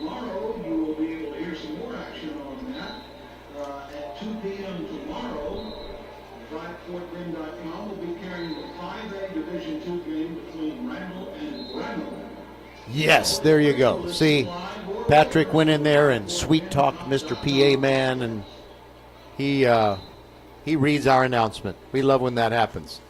All right, so, Patrick, let's talk about scores. We will mainly concern ourselves with Region 3, which is our VypeFortBend.com listening emphasis and the teams that they play against. But we'll occasionally tell you about some different games. All right, so North Shore and Katy are playing in NRG Stadium right now, where we were earlier for the game where, unfortunately, it was the Marshall Buffs who lost to Iowa Colony and dropped out of the Class 5A Division II playoffs. But at halftime, it is North Shore 28, Katy 14, and the winner of that game plays the winner of this game next week.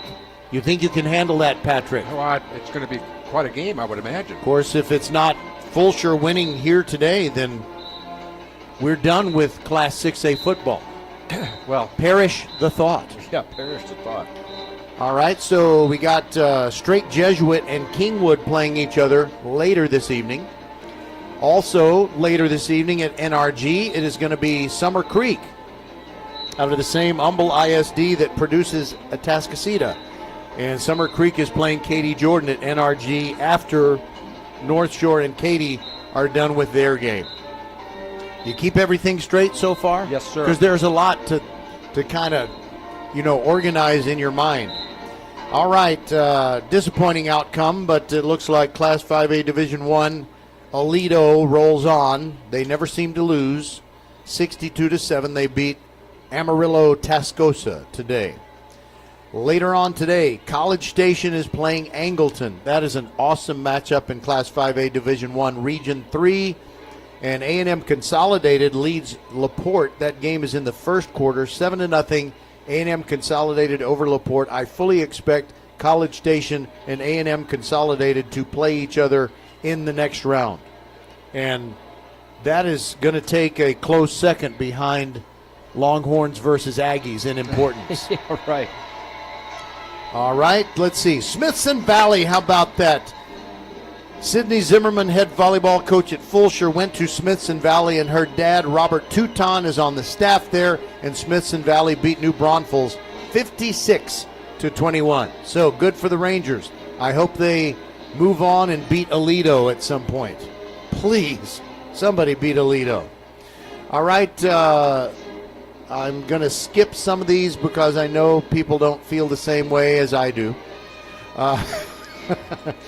Fort Bend Marshall, our guys lost to Iowa Colony 31-21. Marshall fell behind 14-0 early. And let's see, Patrick, did they ever lead in that game? They did not. They did not at any point. Thank you. Thank you for helping me with that. So they were down 14-0, and then they got within 21-14. Then they got to within 24-21. 24-21, yeah. That was as close as they got. So that was just tough day, but Iowa Colony deserved it. They're an outstanding team. So Iowa Colony will play Randall next week if Randall beats Brenham tomorrow, and we'll have the Randall-Brenham game for you. Port Neches Groves and Texarkana Texas High is going to be an amazing game, but that is later on today, if not tomorrow. And you know what, Patrick? This is going to make your head explode. Port Neches Groves and Texarkana Texas High are playing each other in Louisiana. Come on. They are.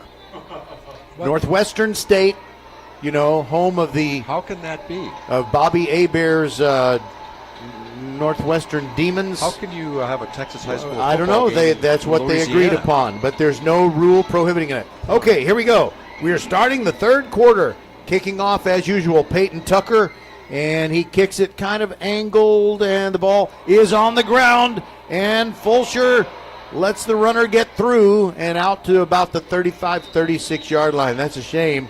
They had a chance to bottle up Christopher Toney immediately, but he carried it across the far boundary. 1st and 10 from the 36-yard line for Atascocita, which trails your Fulshear Chargers 22-21. By the way, be sure to read all about Joel Luna's coverage of this game in the Fort Bend Herald.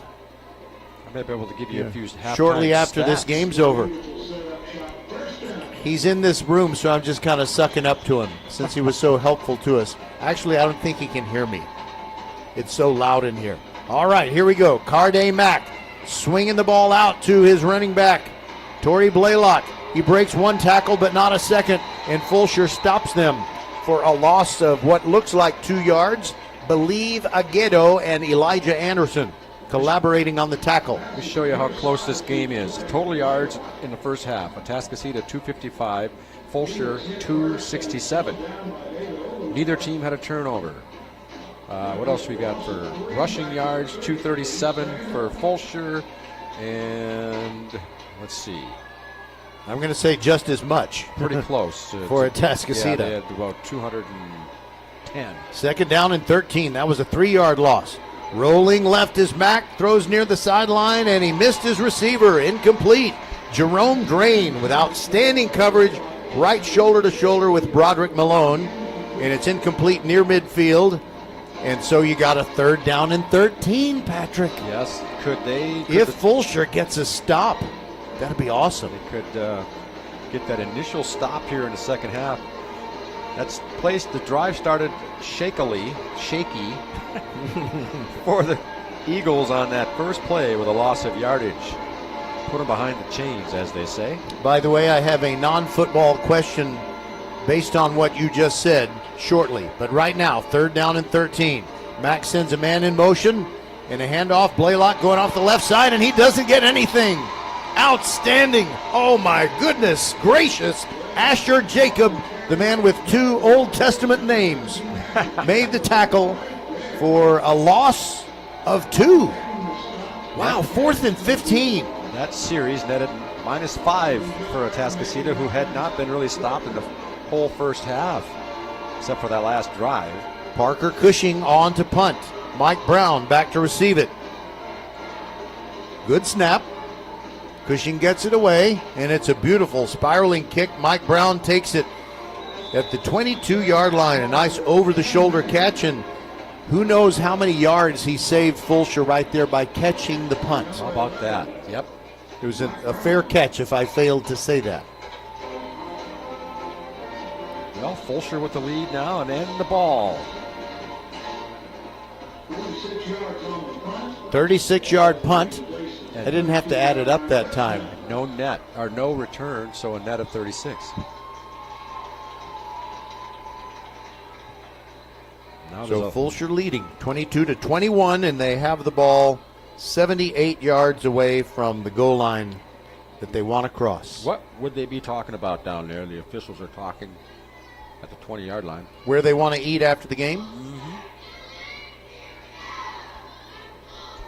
And no announcement.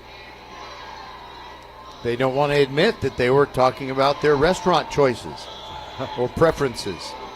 Ryland Forks under center for Fulshear. 3 running backs behind him. And a give coming this way, Patrick Broadway. He is bottled up. Atascocita defended that one perfectly. Jaden Jenkins. It's a tackle for no gain. 2nd and 10.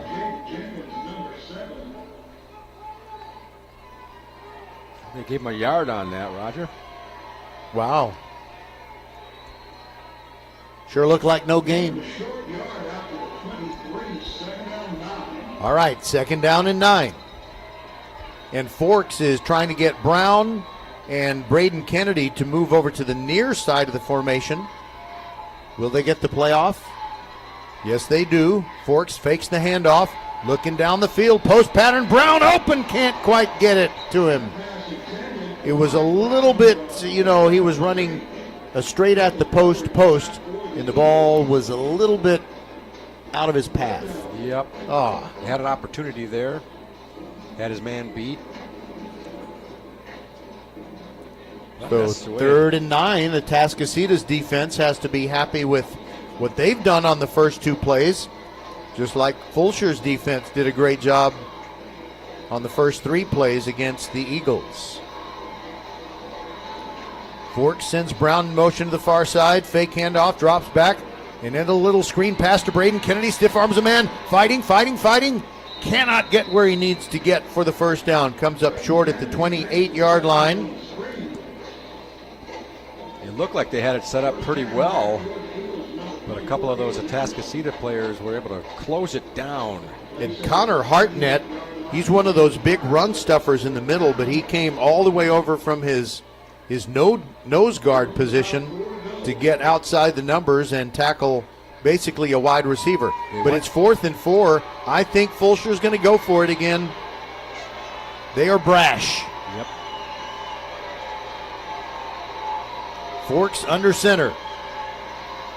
They hand it off to Broadway, coming to the left. Gets the first down and more. Across the 35-40, tight roping the sideline and out near the 50. Fulshear. They just say, we're coming, stop us. That's right. And they didn't stop him on that play. Good first down yardage there for Broadway. Now, I guess they're 2 for 2 on 4th down conversions today. Well, they didn't get a 4th and goal. Remember that? Yeah. 2 out of 3 ain't bad. They're 2 out of 3, as Meatloaf would say. The late, great Meatloaf. Yes, the late, great. All right, so they've got that 3 running back set right behind Ryland Forks. Gives it to Zane Smith. Moves down the line to the right and then pushes his way forward inside the 45 to about the 41. He gained 6 on that. Yep, didn't look pretty at all, and he just fought for a 6-yard gain. Looked like they were going to get him at the line of scrimmage, and he's a hard fella to bring down. In an interview earlier this year, his mom told us that he hasn't had his hair cut since he was in 2nd grade.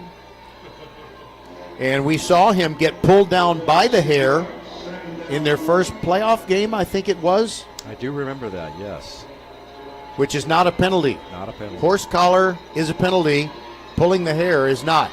2nd down and 4. Braden Kennedy moves in motion. Give to Broadway, stretching it over to the right side. He had to slow down because there was no daylight, and he gets 1 yard. That's all to the 40. It'll be 3rd and 3. And jamming things up, Hector Argueta.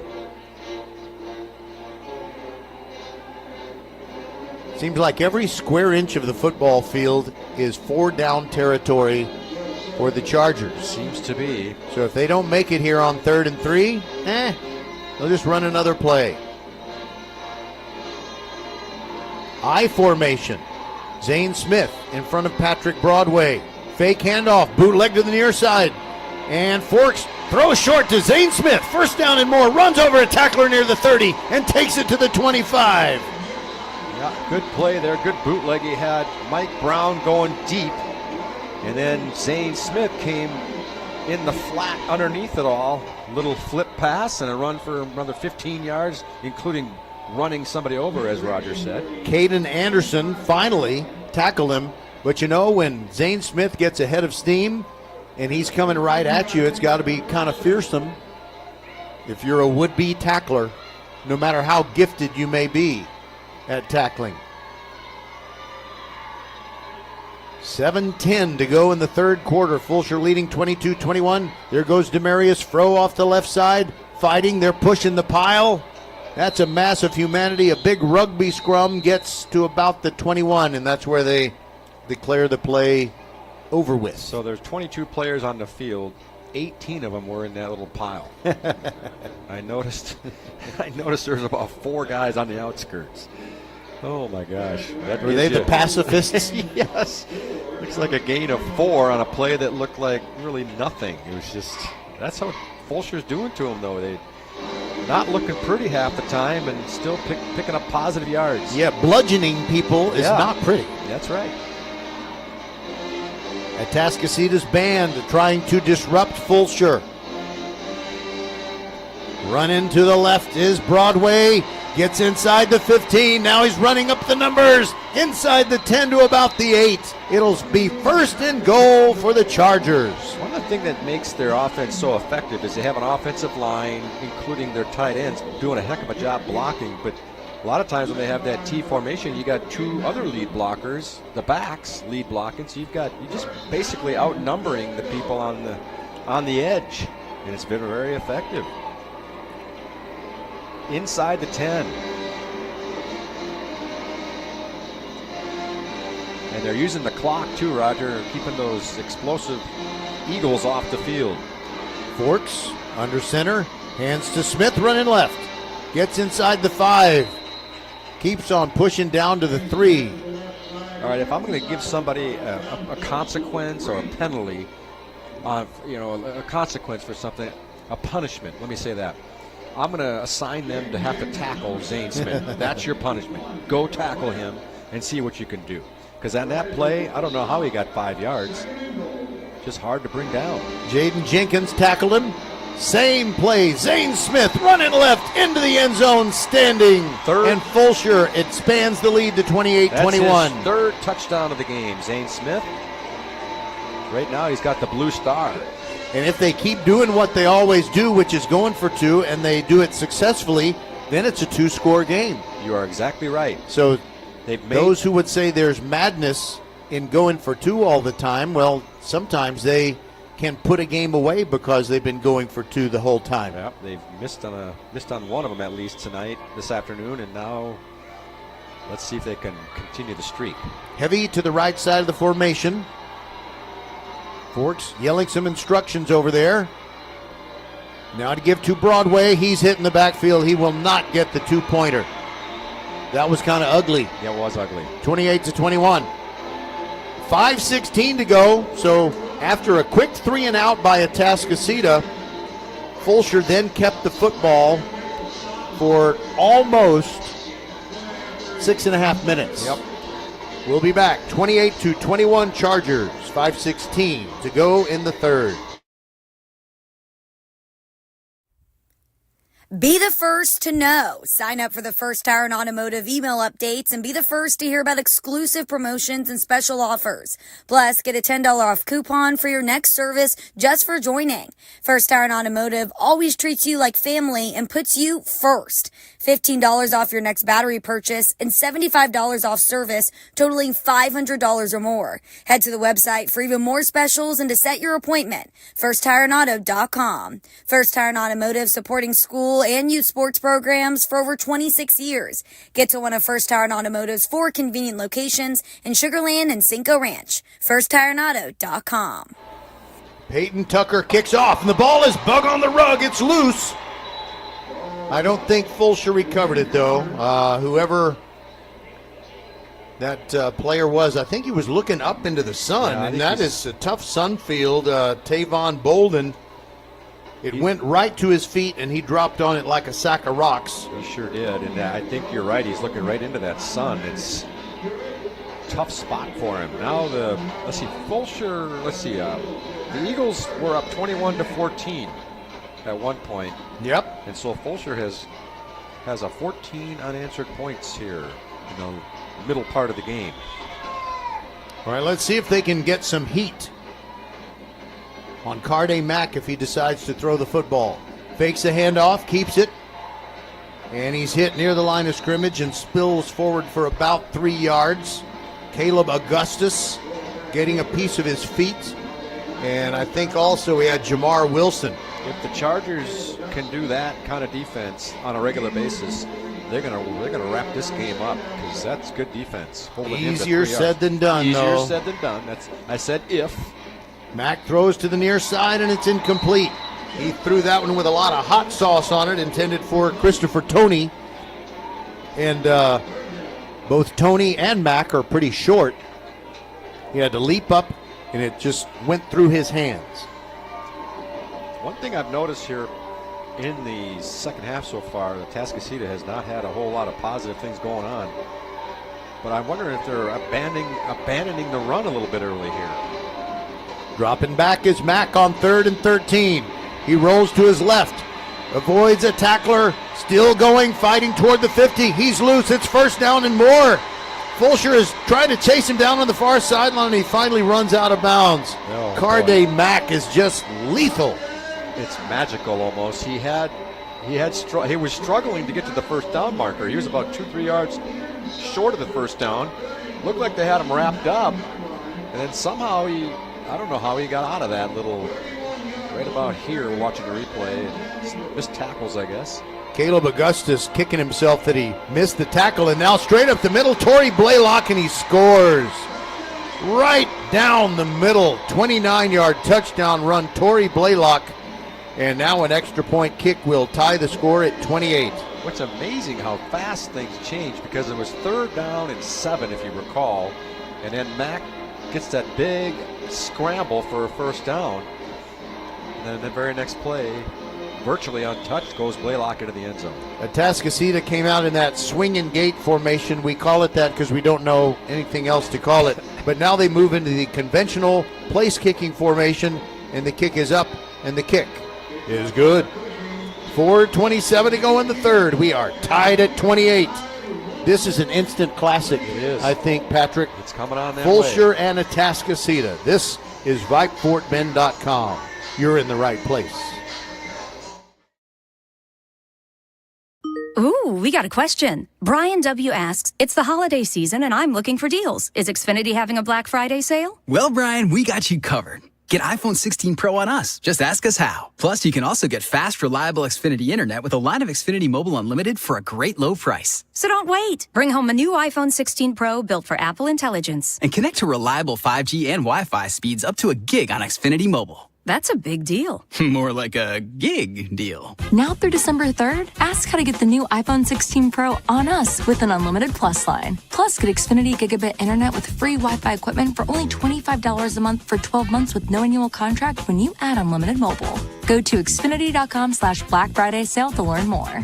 Restrictions apply. Taxes and fees extra. After promo, regular rates apply. Gig Wi-Fi requires Xfinity Gateway. Xfinity Mobile requires Xfinity Internet. Gig speeds available via hotspots to Xfinity Mobile customers only. Reduced speeds after use of monthly data included with your data option. Actual Internet speeds and data thresholds may vary. Parker Cushing's kickoff goes into the end zone, and Fulshear will have it at their own 29-yard line as Hicks watches it go over his head. We've got 4 minutes and 27 seconds to go in the third quarter.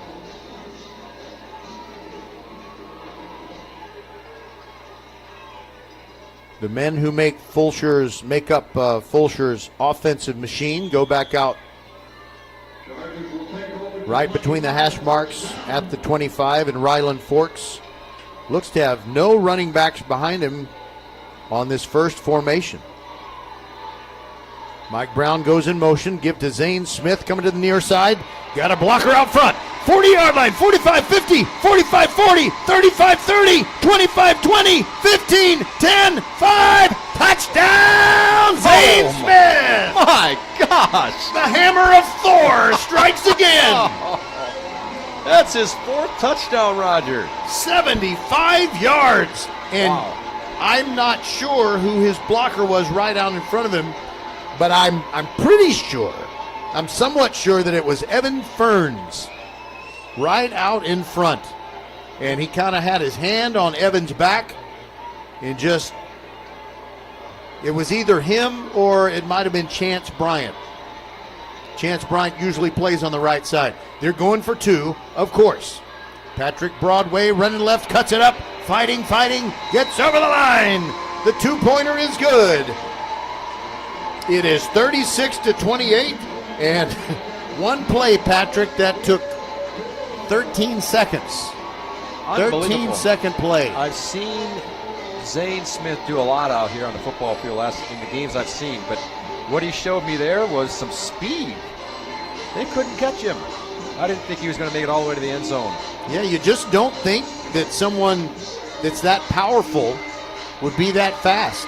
And his hair was flying in the wind on that one. That reminds me of Bob Seger in the song "You'll Accompany Me."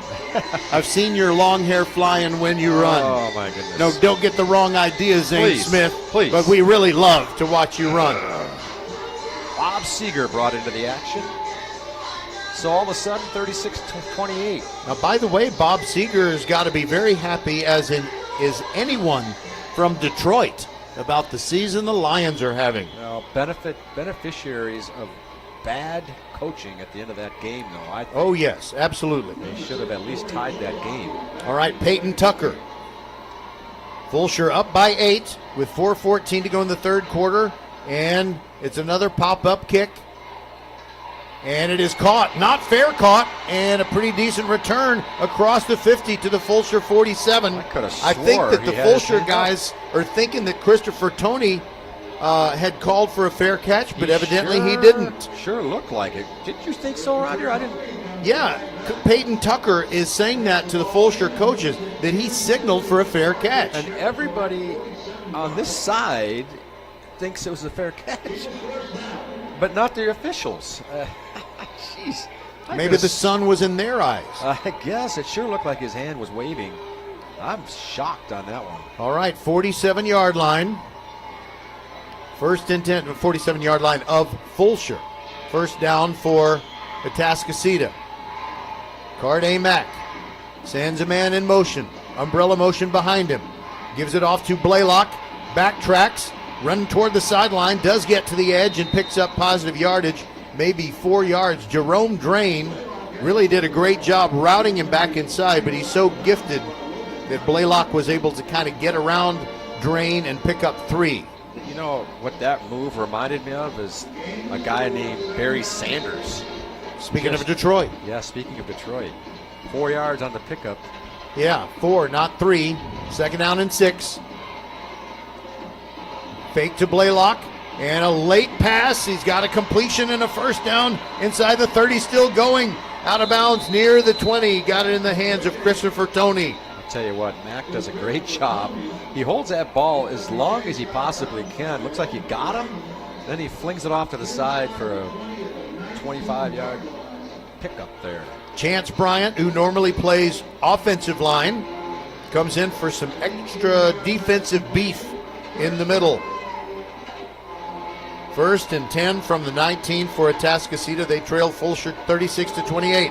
Mack throws for the pylon, and we're going to have penalty flags. It'll be holding on Jerome Drain because he knew if he didn't hold, it was going to be Broderick Malone catching a touchdown pass. And we all saw that one. He grabbed his jersey at the shoulder area. Here's a question for you, Roger. Why do all 3 of them have to throw the flag like that? I guess that's their job. Unity. It's just funny. Solidarity.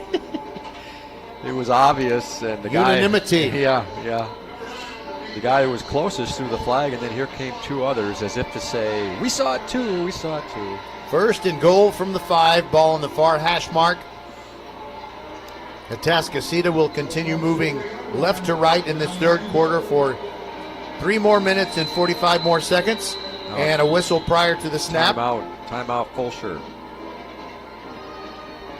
They didn't like what they saw out there. And one of the coaches ran down there. It might have been a defensive coordinator for him. Ran down there. All right, we'll take a break and we shall return on VypeFortBend.com. Fulshear up by 8, but Atascocita is on the threshold. Mark your calendars. Professional volleyball is coming to Houston in January 2025. Led by Houston's newest pro team, Love Houston Volleyball. Get ready for non-stop action as some of the world's best players take the court. Featuring Olympic medalists Misha Hancock and Jordan Thompson. Love Houston is ready to compete for the season's first championship title. Get your tickets now for this historic first season. Visit LOVB.com today. Volleyball is the next major league.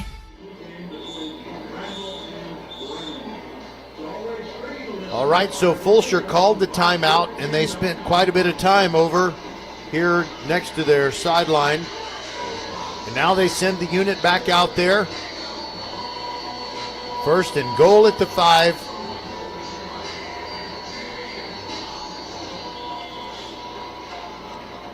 Carday Mack sends 2 men over to the left side. Very heavy over there. That's the short side of the field. Give to Blaylock up the middle, blasts into the end zone. Piece of cake. 5-yard touchdown run. Both teams having their own way here on offense the last few series. This is all right, swing and gate formation. By the way, the deep snapper is Ty Dornack. Will he snap it? Will they line up and kick a field goal, conversion, kick, place kick, the extra point normally? Okay, they're lining up to do that. Parker Cushing, his kick is up, and his kick is good. Fulshear's lead is down to 1, 36-35. We'll return on VypeFortBend.com. Ooh, we got a question. Brian W. asks, it's the holiday season and I'm looking for deals. Is Xfinity having a Black Friday sale? Well, Brian, we got you covered. Get iPhone 16 Pro on us. Just ask us how. Plus, you can also get fast, reliable Xfinity internet with a line of Xfinity Mobile Unlimited for a great low price. So don't wait. Bring home a new iPhone 16 Pro built for Apple Intelligence. And connect to reliable 5G and Wi-Fi speeds up to a gig on Xfinity Mobile. That's a big deal. More like a gig deal. Now through December 3rd, ask how to get the new iPhone 16 Pro on us with an unlimited plus line. Plus, get Xfinity Gigabit Internet with free Wi-Fi equipment for only $25 a month for 12 months with no annual contract when you add unlimited mobile. Go to Xfinity.com/Black Friday sale to learn more. Restrictions apply. Taxes and fees extra. After promo, regular rates apply. Gig Wi-Fi requires Xfinity Gateway. Xfinity Mobile requires Xfinity Internet. Gig speeds available via hotspots to Xfinity Mobile customers only. Reduced speeds after use of monthly data included with your data option. Actual internet speeds and data thresholds may vary. Parker Cushing's kickoff goes into the end zone, and Fulshear will take over at their 25-yard line. And the last time that happened, Zane Smith went for a little run of 75 yards. Yeah, a little bit of a jaunt down the sideline for a touchdown, his 4th of the ball game. Tell you what, if you score 4 touchdowns in a ball game, you're doing something. Well, as exciting as the 75-yarder was, I'd like 10 8-yard runs. I think that would benefit Fulshear even more. Agree. 3 running backs behind Ryland Forks, who steps under center in that deep crouch.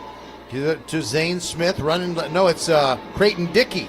Creighton Dickey fighting for yardage. Get about 3 going over the left side. And it took 3 men to bring him down. Which defense is going to step up here? Jordan Johnson, Jaden Jenkins, and Caden Anderson. Will either defense step forward? Or will they? Yeah, because it's tough. It could be the last possession situation. 2nd down and 7 after the 3-yard pickup for Creighton Dickey.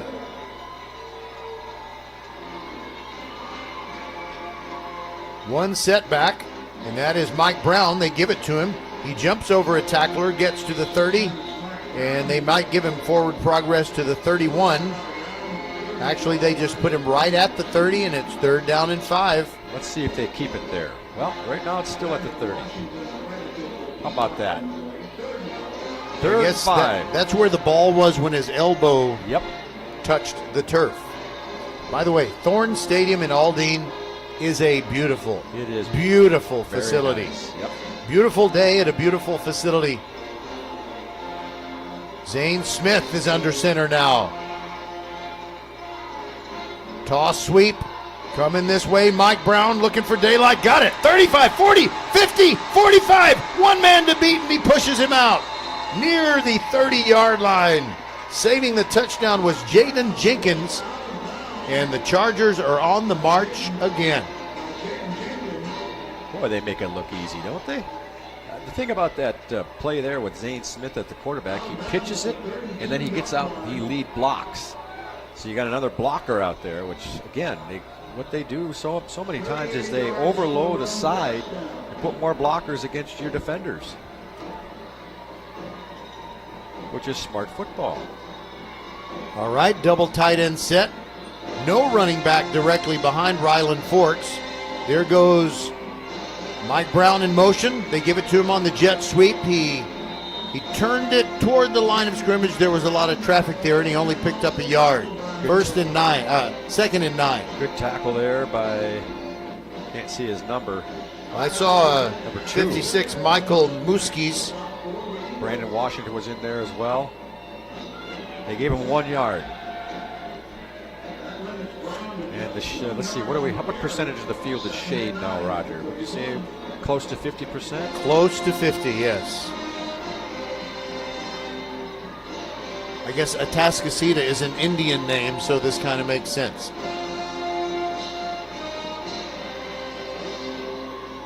Run into the left is Patrick Broadway following his blockers. And he gets maybe 4.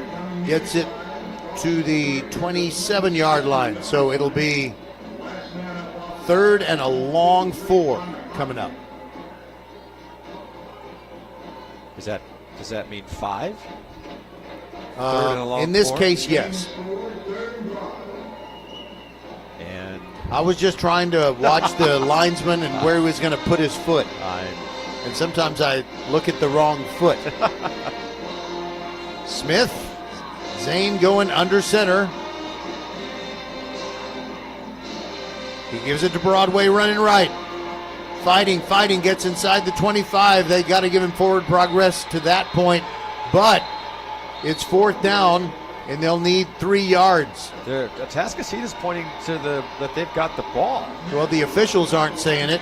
Yep, you're right. That's the ones who matter. I'd like to see a replay on that. I don't know if we're going to see that. But. And we see Ryland Forks coming on, so they won't have Zane Smith under center. But you know what, Patrick? This is very likely going to be the final play. It is. They've stopped the clock with 24 seconds to go. Not sure why they stopped the clock. What's the deal here? It's because the officials are arguing. Okay, now they start running the clock again, and I think we're going to flip the field and play 12 more minutes at least. Yeah. No. And if you would rather not play overtime, that's one reason it's good that Fulshear goes for 2 all the time. It tends to avoid the repetitive tie score. We're done with 3 quarters. 36-35. Fulshear with the lead, and they are marching. They have the ball at the 25. When we come back, they'll have a 4th and 3 to go. Professional volleyball is coming to Houston this January, featuring Olympic medalists Misha Hancock and Jordan Thompson. Love Houston Volleyball is Houston's newest professional team. Get ready to watch some of the world's best volleyball players, from Olympic medalists to NCAA champions and international superstars. With the action kicking off on January 9th, visit lovb.com for more information and tickets for Love Houston matches. Volleyball is the next major league. We also want to salute the Fulshear Charger girls volleyball team in their very first season in Class 6A. They made it all the way to the finals of Class 6A Division I, and they lost in 4 sets to Grand Oaks, and I almost tear up saying that. I wanted them to win so bad, but what a great season. So proud of them. And I hope a lot of them are in the stadium today, cheering for the football team, or just listening wherever they may be, or their moms and dads also. All right, we are ready to begin the 4th quarter. And Ryland Forks is under center. He's got 3 running backs behind him. It is 4th down and 3. Fulshear clinging to a 1-point lead. And Forks running to the left, getting to the edge. Got the first down inside the 20. 15 out of bounds. 1st and 10 for the Chargers. That is a first down. Think of First Tire and Automotive for all your car care needs. Check them out at firsttireandauto.com. 1st and 10 from the 15-yard line. Ball on the far hash mark as Forks ran that around the left side.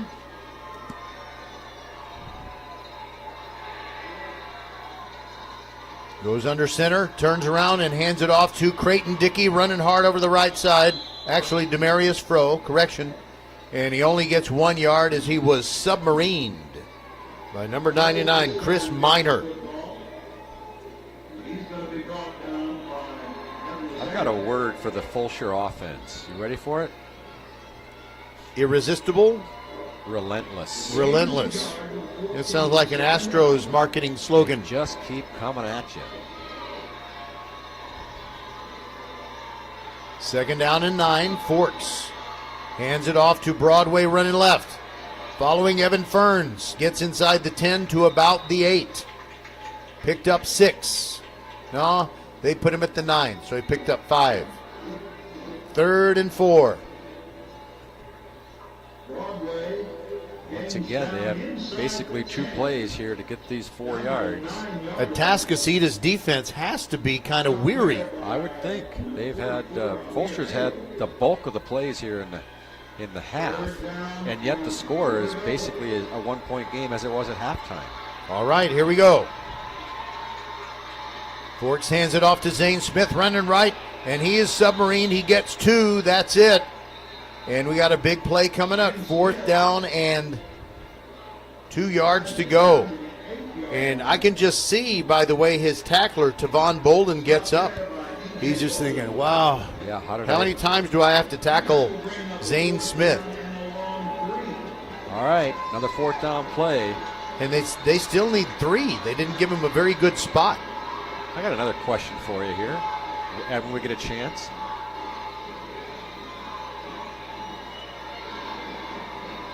Forks hands it off to Smith running right. He's not going to get the first down. He stopped at the 10. Oh boy. The ball will go over on downs. Yeah. Good job of defense that time by Atascocita. Anyway, here's my question. You know when you have illegal motion or the offensive lineman moves and they call a penalty? Well, did you notice, if you notice on a few of the plays, Fulshear will go to the line, they're all on the line, and then they look to the sidelines, and they all move. The linemen even move. They move out of they're still got the hand on the ground, but they move. Yeah. I don't know, what's the difference? Why is that not a penalty? I don't understand the rule. If that's all right, not a penalty. There goes Blaylock running to the near side. Scurries out of bounds after a pickup of about 4. Asher Jacob ran him out. Ran out of room over there on the near side as he came to the near side of the field. Looks like it's only going to be a 2-yard gain. Yeah. To the benefit of the Chargers here as we're under 10 minutes to play, Roger. Ugh. Alcoa presents. And now we have the officials blowing their whistles and stopping everything.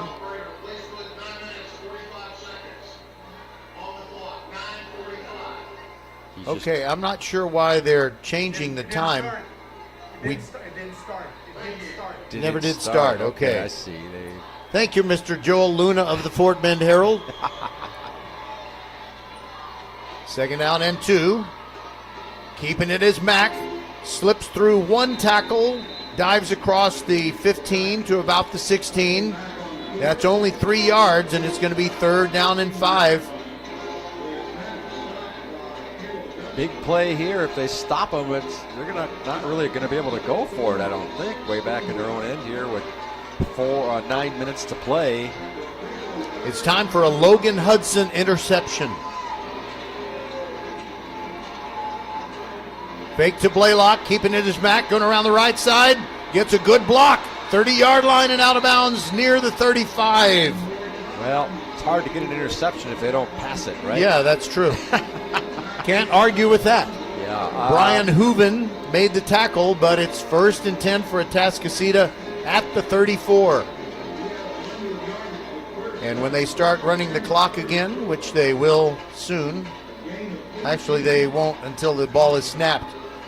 We got 9:06 to go. Empty backfield. Mack fakes a pass, runs straight ahead, slips a tackle, 50-yard line, look out, being pursued, 30-yard line. Jerome Drain reroutes him, and he's down inside the 20. Wow. And even Carday Mack might be tired for all the running that he's having to do, and Elijah Anderson was able to bring him down. All of a sudden, Atascocita is in the shade. Now if they were worried about throwing the football and receivers looking back into the sun, that's not an issue here at the extreme north end. You think Mack would admit that he's tired? He'd never admit it, no. Well, here they are. I've never even met the kid, but I'm pretty sure. Yeah, you wouldn't. I don't think so. Pistol formation, Blaylock behind Mack. give to Blaylock. He is buried in the backfield. Evan Ferns came through unblocked, and he didn't even get him on the ground, but they blew the whistle because they knew that was that. 6-yard loss. Wow, that is a huge loss. Evan Ferns, I think maybe they were just trying to run one of those traps and influence him by going a certain way and hope he wouldn't stay at home, but he stayed at home. He wasn't influenced. I think those influencers are overrated anyway. I'm so tired of hearing that word. Yeah. 2nd down and 16. Mack drops back. The lefty throws over the middle. Too tall for his intended receiver inside the 5-yard line. Kyron Pate really wasn't open, I don't think. And now over on Blaylock went down on his route. I don't know if he got hit down or what, but he's pleading for a call there that he did not get. 3rd and 16. 3rd and 16, and you know how good is the kicker for Atascocita, Parker Cushing, if they tried one from right about where they are now. About a 42-yarder. Empty backfield, stepping up. It's Carde Mack. He's wrapped up. Caleb Augustus got him near the 30. So that not only forces a 4th down, it makes the field goal attempt a little bit longer, and it's going to be about a 46-yarder. In fact, exactly that, if they kick it. Right, if they decide to. You got to have a kicker. He would be kicking into a slight wind, so maybe that's part of their reasoning or thinking here. It's 4th and, 20?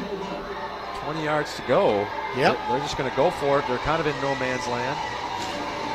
Big play here. Carde Mack whistles.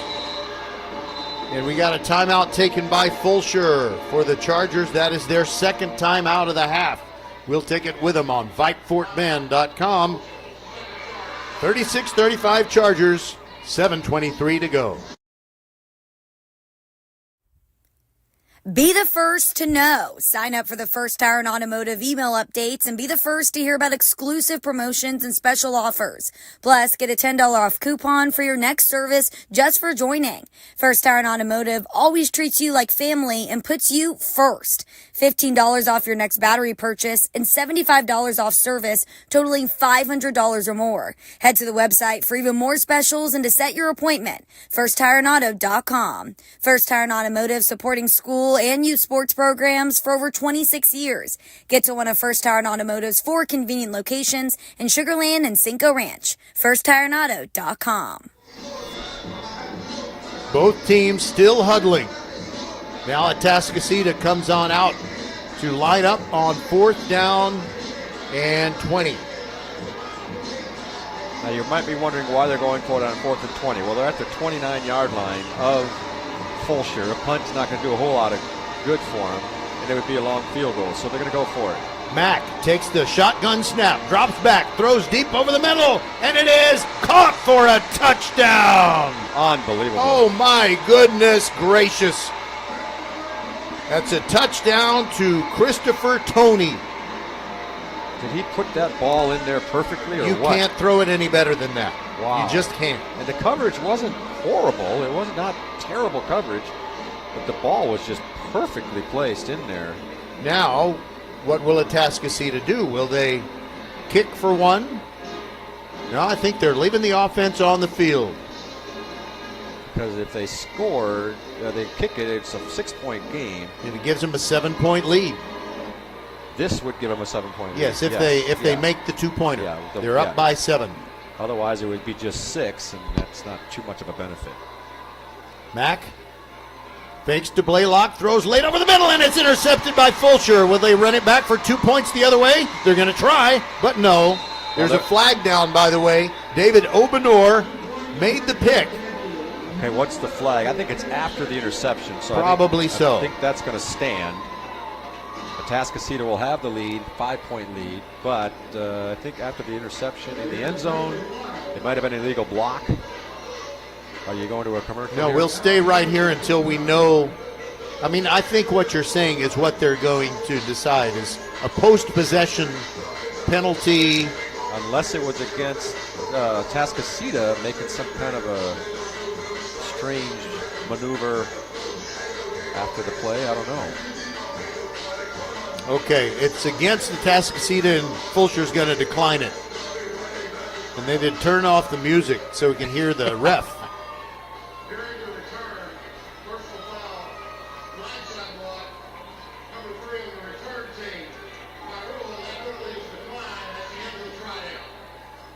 Okay, so it's lucky that I guess the rule dictates that if it's a post-possession foul on the defense on a failed 2-point try, then it's just automatically declined. So you get a free penalty. Yeah. I don't know why they don't put that on the kickoff. All right. You know, normally on an extra point, if there's a penalty, don't they give it on the kickoff? Anyway, it was declined. Atascocita's going to kick it off. Here's a quick question for you. I don't know. You're not a betting man, I don't think. But if you were a betting man, what would be the odds that the score would remain exactly what it is right now by the end of the game? I would say 0. Absolute 0. Because there's still 7 minutes to play. Lots of time. The ball fell off the tee. It's not that windy out there, is it? Well, maybe. With those little cup type tees. Yeah. There's not the 3-point thing to make it stable. All right, don't let it hit the ground. Pick it up, Mike Brown. Okay, he picks it up at the 23. Sideline, cutting back toward the middle. 35. Look out, he's got something. 40, 45, 50. And cutting back toward the middle and down at the 40. What a return by the freshman, Mike Brown. It's a good thing he listened to you, Roger. Gavin Merchant made the tackle for Atascocita. So now you got a 5-point lead. Fulshear down 41-36.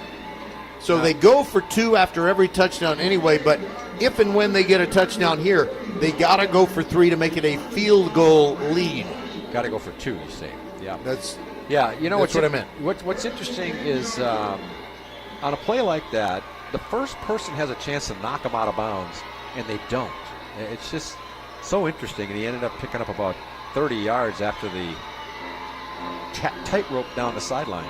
7:06 to go, 1st and 10 from the 40. Zane Smith running left, trying to get out of the backfield, turns it up, gets about 4, down to the 36-yard line. Here comes that relentless offense again. And 4 yards per play would be perfect, Patrick. Well, 4 yards a play. Just keep on going until you score late. And yes, the clock would wind down. Yeah, what a play that was by Brown to be able to get that ball and then tightrope the sideline and then cut back against the grain for a big gain on that return. Forks taking his time. He's milking that clock, isn't he? Play clock at 6. Takes the snap. Gives to Patrick Broadway running left. Trying to get out of the backfield. He did get a yard and then they threw him back. So it's going to be 3rd down and 5. Nice tackle by Kai Afunzadeh. You know what he did on that play? That was a good job, Roger. I don't know if I pronounced it the same way this time as I did all I can say is time. What he did on that play was he did something that is so important. He wrapped him up. He wrapped him up, which he could not then continue his run to daylight. 3rd and 5. Forks wants to pass. Bootlegs, throws to Zane Smith. He's got it. 30-yard line. Hurdles a man. 25 and down to the 22. That'll be a 1st down for the Chargers. You know what I'd do if I was Atascocita? I would put somebody on number 0. He's got 4 touchdowns, and in a big play there, he was wide open. He just slipped out of the backfield. He blocked momentarily and then slipped out, and he was wide open and bulled his way down the field for that 1st down, Roger. It just seems like every possession is a must-score possession for both teams. 1st and 10 from the 22. Forks letting the clock tick down. It's near 5 minutes. He goes under center, turns around, gives it to Broadway. Running left, gets to the edge, turns it up, and takes on a tackler, and he picks up about 6. That was Tavon Bolden, who again gets up looking like he's tired of tackling guys in purple uniforms. You know, a couple of these guys for Atascocita are going to have some headaches after this game. Will it be a painful headache or will it be a victorious headache? That's the question. Well, you know, those who win will feel no pain. That's right. Virtually no pain. Yeah, they really are milking it, aren't they? Every play, they're trying to take that clock all the way down. Ball on the far hash mark. Forks fakes a handoff, throws, looking for Braden Kennedy. Got it at the 1. It's 1st and goal right there. He got his defender turned around. He looked back for the ball, and he caught it. And they pulled him down before he could take one more step. But they're at the 1. It's just a matter of time, the way Fulshear runs that ball here. Well, Ryland Forks has really shown us over his year of development. He can throw the football on target and with zip in the clutch. He's done it before. All right, how about a tush push or something like that? Forks gives it to Zane Smith, running right, burrowing through all the bodies. He didn't get in, but that's okay. That's a news story. He didn't score. He's got 4 touchdowns. He's going for 5. Did they mark him for? They marked him for a loss of about a half a yard. I didn't think that was a loss, but nah, it's all right. I'm sure they can get in from there. They got 3 more chances. Almost as if they're wanting it to be that way, but no matter what, there's going to be time on that clock for Atascocita. Forks looking at the play clock tick down. They'll get to about 3 minutes. Hands it to Broadway, running left. And he is dropped for a loss. Now Bolden got him. That was a great tackle, but Broadway looked like he had it. Now there's a whistle. There's not a penalty mark. Are they calling timeout? Atascocita's calling timeout. Yeah, they're thinking just in case we give up a touchdown, we're going to need some time. Well, I guess that's true. Broadway looked like he had the edge, and he had kind of stumbled a little bit coming out of there. I don't know if he tripped over a player's foot or the ground or what, but then that allowed the tackler to make a nice tackle on the edge there. And by the way, that is the first timeout of the second half for Atascocita. Yes. 2:54. This has been one heck of a ball game. Back and forth. I wish I'd have kept track of the lead changes. Back and forth they go.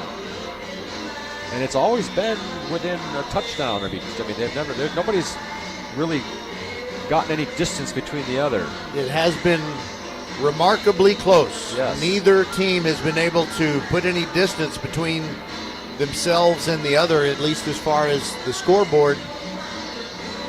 All right, so Fulshear with a right-handed quarterback is a right-handed team. They've got the ball on the far left hash mark, but they still have that running unit in there. And Forks turns around, hands it off to Broadway. He wants to throw it, and it is caught by He got it! He got it! Unbelievable pass! An unbelievable window. It was so small. And Patrick Broadway is not a quarterback, but he threw it so perfectly. And we're wanting a replay on the big screen here at Thorne Stadium.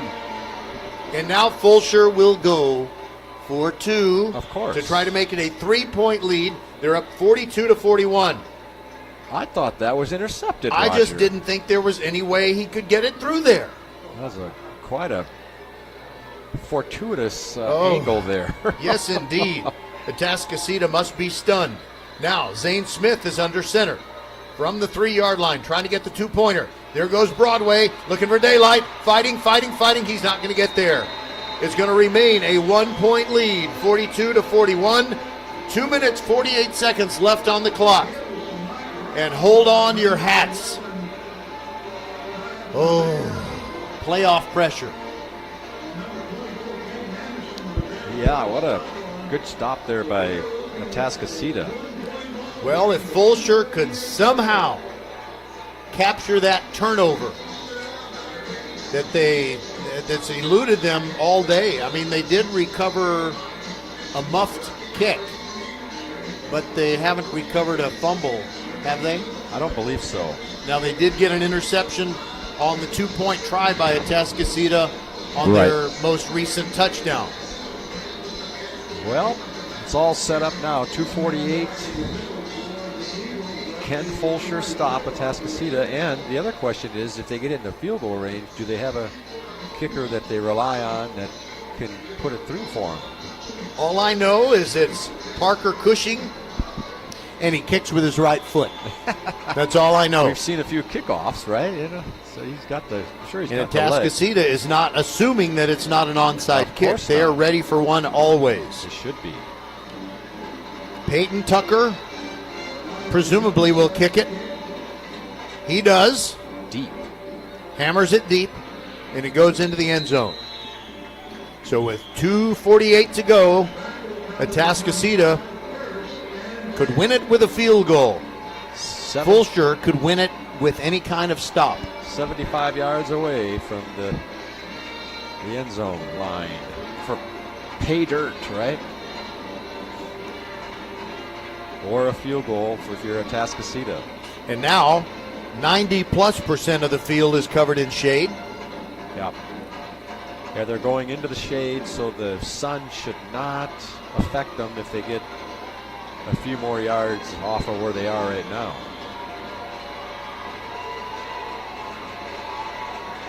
Carday Mack with two running backs next to him. Takes the snap, fakes to Tony and keeps it left side. And he gets across the 40 to the 45 to the 50 and wrestled out. Oh. Jerome Drain. Oh, my goodness gracious. Oh, my It's going to be a gosh. penalty on Fulshear. Jerome Drain got Mack out of bounds. Yep. And then Brian Hooven came along and hit him again. I guess he couldn't hear the whistle, or maybe the officials throw the flag because, son, there's no way you could not have heard that whistle. Well, yeah, I mean, he barely got him out of bounds, but he did get out of bounds. And he took a shot after that. You talk about they talk about guys who are defenseless players. That was a defenseless player because the play was stopped. It was blown dead, and he was just kind of quitting on the play, about ready to throw the ball to the referee, and then boom, somebody came and gave him a good shot. All of a sudden, they're at the 29-yard line in one play. Blaylock in motion, empty backfield. Mack up the middle, twists, sits inside the 25 to the 24. Now, here's the thing. I mean, if you're Atascocita, the strategy, you don't want to score too early either. Because the clock is now at 2:20 and then, ticking down. And then Fulshear get the ball back. It's just neither team has been able to stop the other. So there's some strategy going on here as far as how soon you want to score. Mack takes the snap, fakes the handoff, runs right, slips a tackle, gets inside the 20, 15, and down at the 13. Now Fulshear is going to have to start thinking about timeouts themselves, right? They got two left. They no, do. Hold on. Is it two? No, it's just one. They got one left. I'm trying to think of when they use those timeouts. Can't remember. But apparently on the scoreboard they got one left. Clock running down at 1:47. Atascocita with the ball. They're already in field goal range. 1st and 10. Boy, I'm glad I'm not making the decisions out there. 14-yard line, 1st and 10 for Atascocita. Hand off to Blaylock, going over the left side. He's fighting for the end zone. He's in. And you know what, Patrick? He scored By the early. way, that's a 14-yard touchdown run for Torrey Blaylock, and it puts Atascocita up 47 to 42. It's probably not the worst thing if Atascocita was going to score. Yeah. Fulshear is better off if they score now. Right. And 1 minute, 25 seconds remain on the clock. It is amazing how quickly these teams score. I mean, they were at the 25-yard line. Now there's a timeout. Atascocita wants to talk it over. They need this. They need the two-pointer to make it a 7-point lead. They got to have it. Otherwise, a touchdown, no matter what the conversion is, could win it for Fulshear. Oh, my goodness. Whew. You talk about a track meet, huh? It has been just an incredible football game. If you like offense, you like this game for sure. 47-42. And Blaylock watching the replay there, he didn't have a whole lot of resistance on that run either. 14-yard run. It's been the Blaylock and Mack, the Mack Blaylock show, or the Blaylock Mack show for Atascocita. I guess that's been their mojo all year, right? It must be frustrating if you're the backup quarterback or the backup feature running back. Do you ever get on the field for Atascocita? I wouldn't imagine. Just go down there. Okay. Hey, hang on.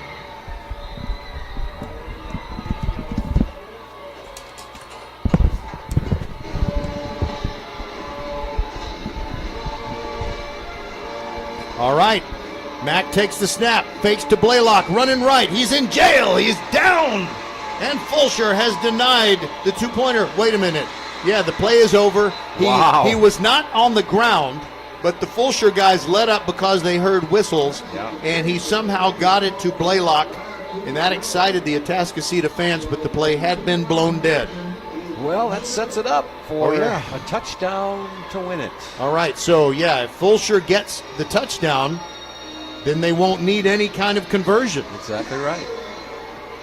The question is, how soon will they score if they score? 47 to 42, Fulshear trailing, and they're receiving a kickoff with 1 minute 25 seconds to go. And both teams, the fans, who can be sitting down here? Well, there's some people sitting, but there are a lot of people standing on both sides. And I don't know, would you rather be the team up by 5 here or the team down by 5, the way this game's been going? I don't even want to answer that question.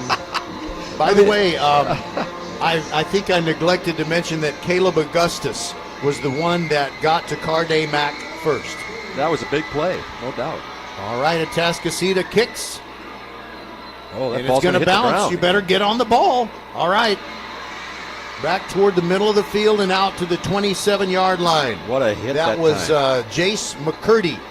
And Saul. He got hit hard. Sowell just blew him up. I think it was number 18. Oh, Sauls. Yeah. Not Sowell, but Sauls. Yeah, Raven or Ravon Sauls put a hit on him there at the 28-yard line.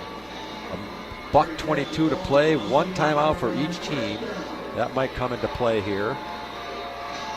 The thing about these Fulshear Chargers, you know it and I know it, but people not familiar with them may not know this. They're not necessarily going to throw the football.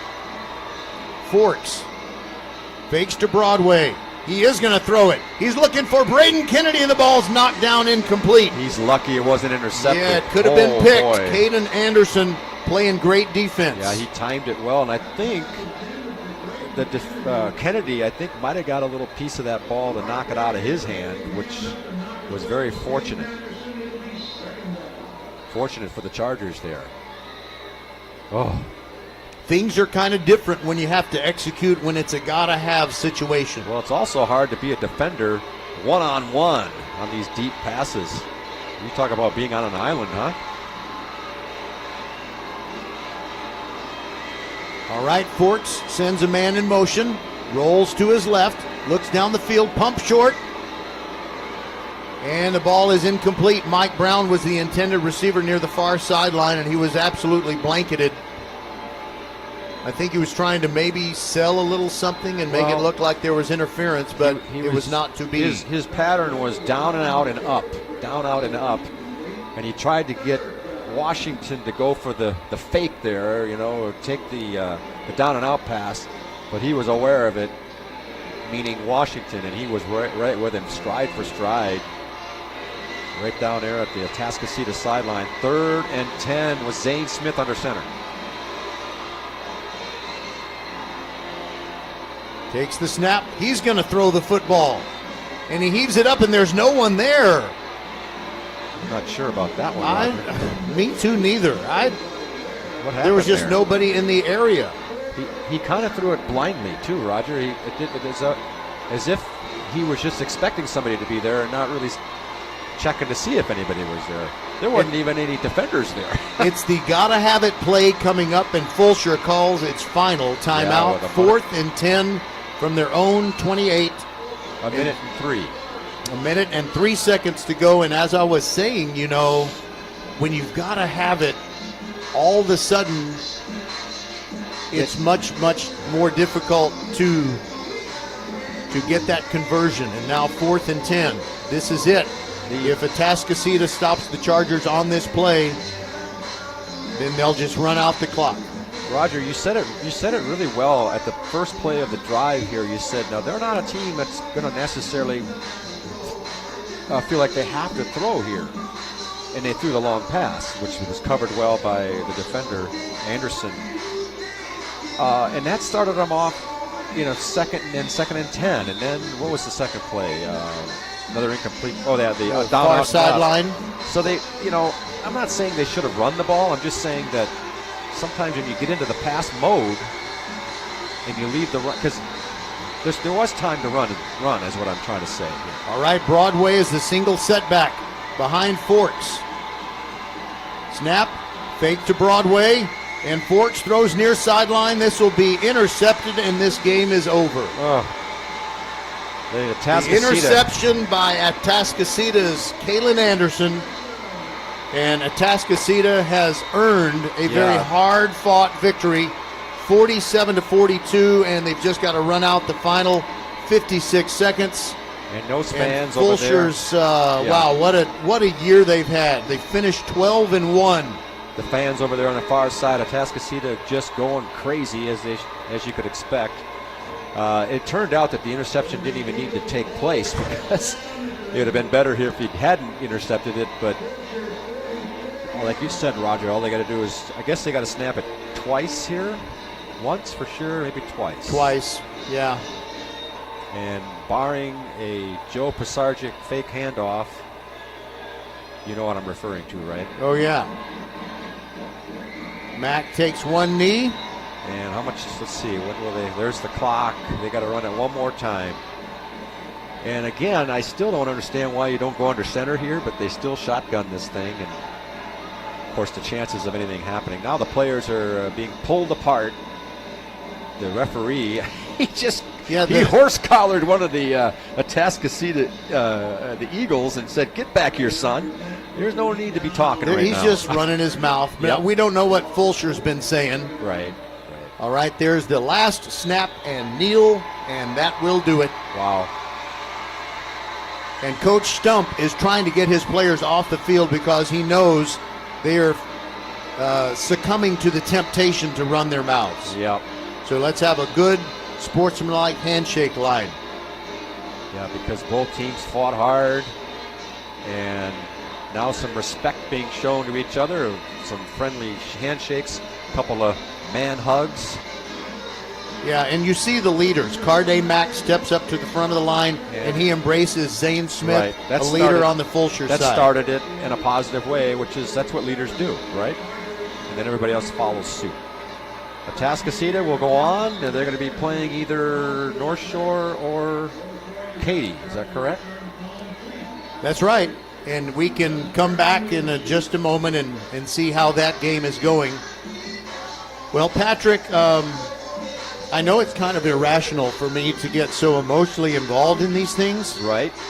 Well, I don't know how much more of this I can take. It's not irrational. It's Ridgepoint loses to North Shore.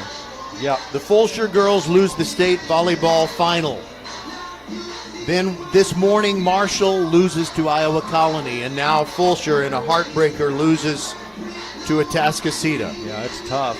That's the thing about sports. It's the risk, right? The risk of losing. Yeah, the only way to risk great bliss and wonderful happy feelings is to risk agony. Right, you've got to put it out there, and I tell you what, Fulshear did put it out there today. The Chargers, they had every reason and every possibility to win that game, and it really went down to, either team could have won the game is what I'm trying to say. It just went the way of the Eagles today, to their credit, but tough one to swallow, very tough. But like you said, Roger, it was still a great season for Fulshear, huh? 12-1. Yeah, their first year in Class 6A. A lot of people would say, well, wait till you get to 6A. We'll see what happens. Yeah. Well, we saw what happened. Right. The only team that could knock them out was a team out of the District of Doom, Yeah. 23-6A that includes North Shore, Atascocita, Summer Creek, and usually the other playoff qualifier is CE King, but this year it was Kingwood. Okay, we'll step aside real quick and come back, and we'll tell you how some other games are going, and then we'll remind you we got a game tomorrow at 2 o'clock. Randall against Brenham. We'll be right back. Be the first to know. Sign up for the First Tire and Automotive email updates and be the first to hear about exclusive promotions and special offers. Plus, get a $10 off coupon for your next service just for joining. First Tire and Automotive always treats you like family and puts you first. $15 off your next battery purchase and $75 off service, totaling $500 or more. Head to the website for even more specials and to set your appointment. FirstTireandAuto.com. First Tire and Automotive, supporting school and youth sports programs for over 26 years. Get to one of First Tire and Automotive's 4 convenient locations in Sugar Land and Cinco Ranch. FirstTireandAuto.com. All right, Patrick, here we go. Refreshing one more time. All right, so this game has gone final, and it's final from NRG Stadium, where North Shore beat Katy 42-28. They were up 14 at the half, and they win by 14. So they fought to a draw in the second half, and it'll be North Shore against Atascocita. And frankly, I kind of hope Atascocita can beat them. Nothing against North Shore. Their excellence is just unbelievable. But will someone ever beat them? On this side of heaven, Well, Atascocita is going to have a chance next week. All right, LaPorte is leading A&M Consolidated 21-17 in the third quarter. A&M Consolidated, the team that eliminated Fulshear from the playoffs last year. Smithson Valley beat New Braunfels. I say that for Sidney Zimmerman, Fulshear's volleyball coach. Our game earlier today was Iowa Colony defeating and eliminating Marshall 31-21. And is there anything else you need to know? I'm going to say no, because a lot of these games are either being played tonight or tomorrow. So, Patrick, thanks for being a part of this day that turns out to be utter heartbreak. Well, like I said, it's the athletic competition is tough. Somebody's got to lose, and what do you say? All right, well, the Fulshear Chargers are kneeling around Coach Nick Caduti, and I'd really like to hear what he was saying. He's always very inspirational, but usually that's getting ready for something, and you don't always know what to have in the bag waiting in case it doesn't go your way, and nobody thinks it's not going to go their way, because that's what makes them supremely confident. Believe me, I've had a few of these huddles after games like this, and it's not easy. But I'm sure he's appreciative of the effort. And, man, I know he's just prouder, galactically proud of how well his team did. Most definitely. All right, so Patrick, thanks for being here. Thanks for letting me be here, Roger. It was fun, even though the outcomes were disappointing. Yes. So our final score, 47-42, Atascocita defeats the Fulshear Chargers. A magnificent season that ends with a record of 12-1. And I look forward to seeing what Fulshear can accomplish next year. They got a lot of great players coming back. So for Patrick Kinnick, Skylar Gillespie, Bob McKay, Merle Bertrand, Suna Venkat, everybody who's a part of VypeFortBend.com, thanks for being with us, and join us tomorrow, 1:45 p.m. We will come to you from Waller, as it is the Randall Lions, the only team we have left in the high school football world with a chance to win state, taking on the Brenham Cubs. Goodbye, everybody, from Thorne Stadium, and hope you had a great Thanksgiving. Enjoy the rest of your weekend.